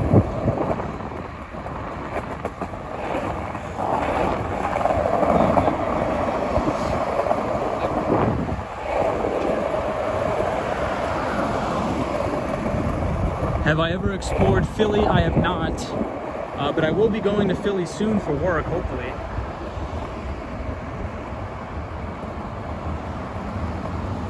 Room renting may be heavy on required time to manage. Yeah, that's true. But the way I bought the house is it has a separate entrance. I guess you could call it an efficiency. So I'll have my own space, and then the master bedroom has a bathroom in it. So only 2 people have to share a bathroom. And it's a very, very big and spacious place. So just as long as I really screen the tenants, I'm in no rush to get tenants in there. It's not like I bought this house on razor thin margins. Very well capitalized, so I'm in no rush to fill the house with tenants. So if it takes me 3 months or a half a year to find a really, really good qualified tenant with a good income and a good credit score, so be it. I think it's worth it. So I'm in no rush. And in the meantime, I may just Airbnb out the individual rooms, being that the snowbird season is coming, in which case I'll probably actually cash flow the property pretty well. So who knows? We'll see. And if not, I'll just live in the property.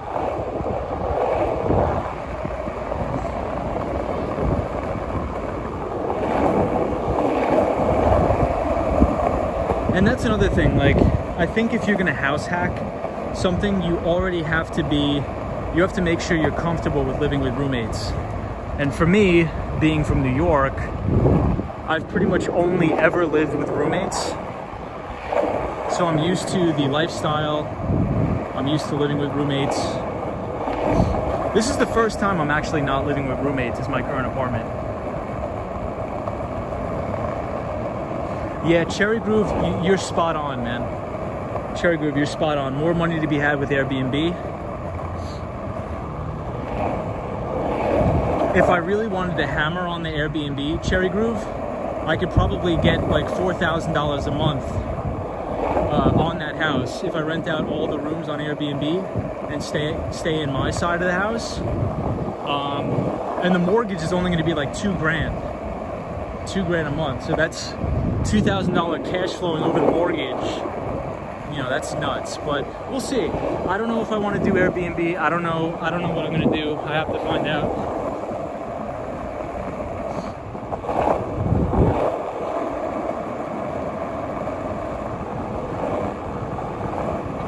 Yeah, Daisy says you could do monthly options on Airbnb. What I'm thinking of doing is What I think I may want to do is create like sort of a website for finance people or tech people that are looking to work remote, because I have a lot of buddies at like Jefferies, Goldman Sachs, and their policy now is you're allowed to work remotely anywhere in the world for 1 month. So if I could market the place, say, hey, it's a very quiet neighborhood, you'll be around like-minded people, you know, come spend your 1 month working remote at this house. You could bike to the beach. It's about a 2-mile bike ride to the beach. So maybe I'll do it like that. I'll market it only to people who are in finance and tech. So if you're looking for a place to work remote in very, very warm weather, you know, feel free to work here and network and things like that. So maybe I'll make a little business like niche like that. I'm not sure, I have to figure it out. But these are just some of my ideas. All right, I gotta take another break. And I'll catch up on the comments.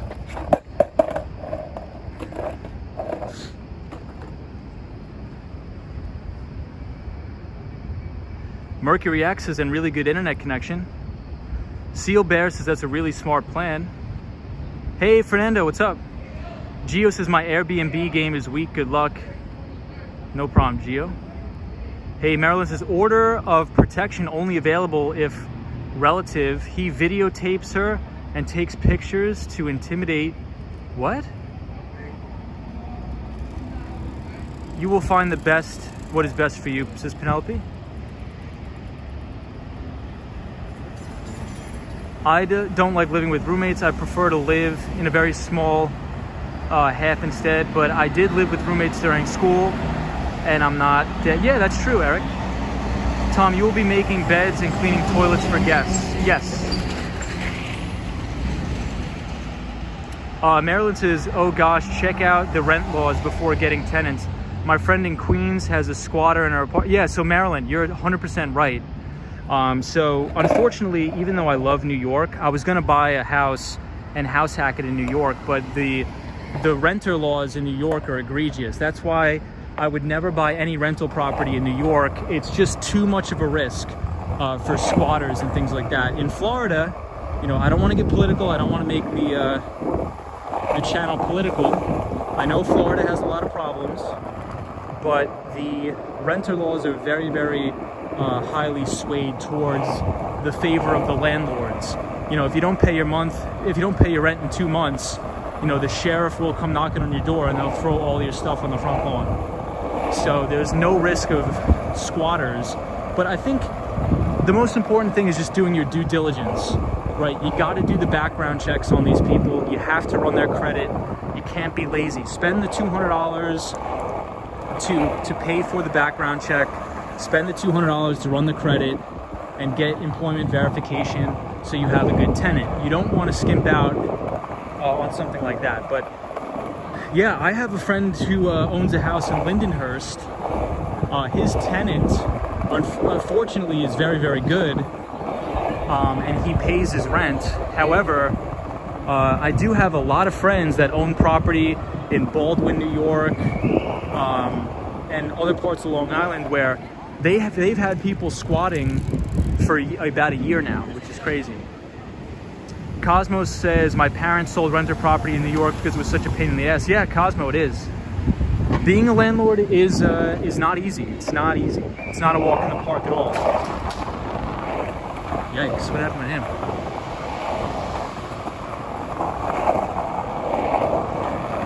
But yeah, you have to look at your renter laws. In New York, there's no way I would ever buy anything in New York, which is unfortunate because I love it here. But it's just too risky. It's just too risky to own any property here.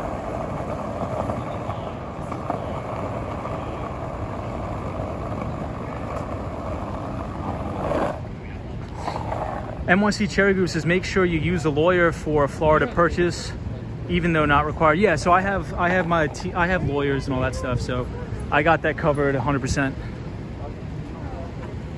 My lawyer, my CPA, I have a whole gang of people that I go to for that sort of advice. And the thing is, my lawyer and my CPA, they're right here at Columbus Circle, but they also own rental property very close to my property where I'm buying. So I know the neighborhood, I know, you know, I've scoped it out. I've been looking for about 2 years. So, but Sherry Group, that's a very good point. Always get a lawyer. Spend the money, get a lawyer. I agree with you. Mambo number 2 says you can rent it out to college students and make a lot of money. That's what I was thinking about too. So the house is literally right next to the FIU Key Biscayne campus. So I was thinking about maybe renting it out to college students and just making the lease extremely, extremely strict and requiring like 2 months for security deposit so they don't trash the place. Gio says car prices are gonna move up soon, get some exposure, says Gio. Marilyn says my friend did not screen well. She brought a male into her house with a female run into serial accusations, very bad.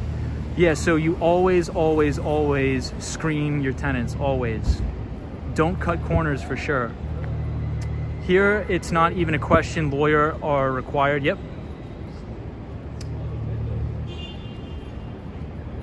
Fred T says you can only hold 1 month security deposit in New York City. Yeah, it's crazy. So, okay guys, I gotta end the stream. Somebody's calling me, I gotta take the call. But thank you everybody for joining. If you like this sort of content, please subscribe to the channel, give it a thumbs up. Yeah, so let's continue this conversation tomorrow. Tomorrow I should be behind my desk. I have a client that's hammering me, so I got to pick it up. But thank you everybody for joining the stream. Subscribe if you are new. Have a great day, a great weekend, and I will talk to you all tomorrow. And as always, I will see you in the next one. Take it easy, everybody. Bye.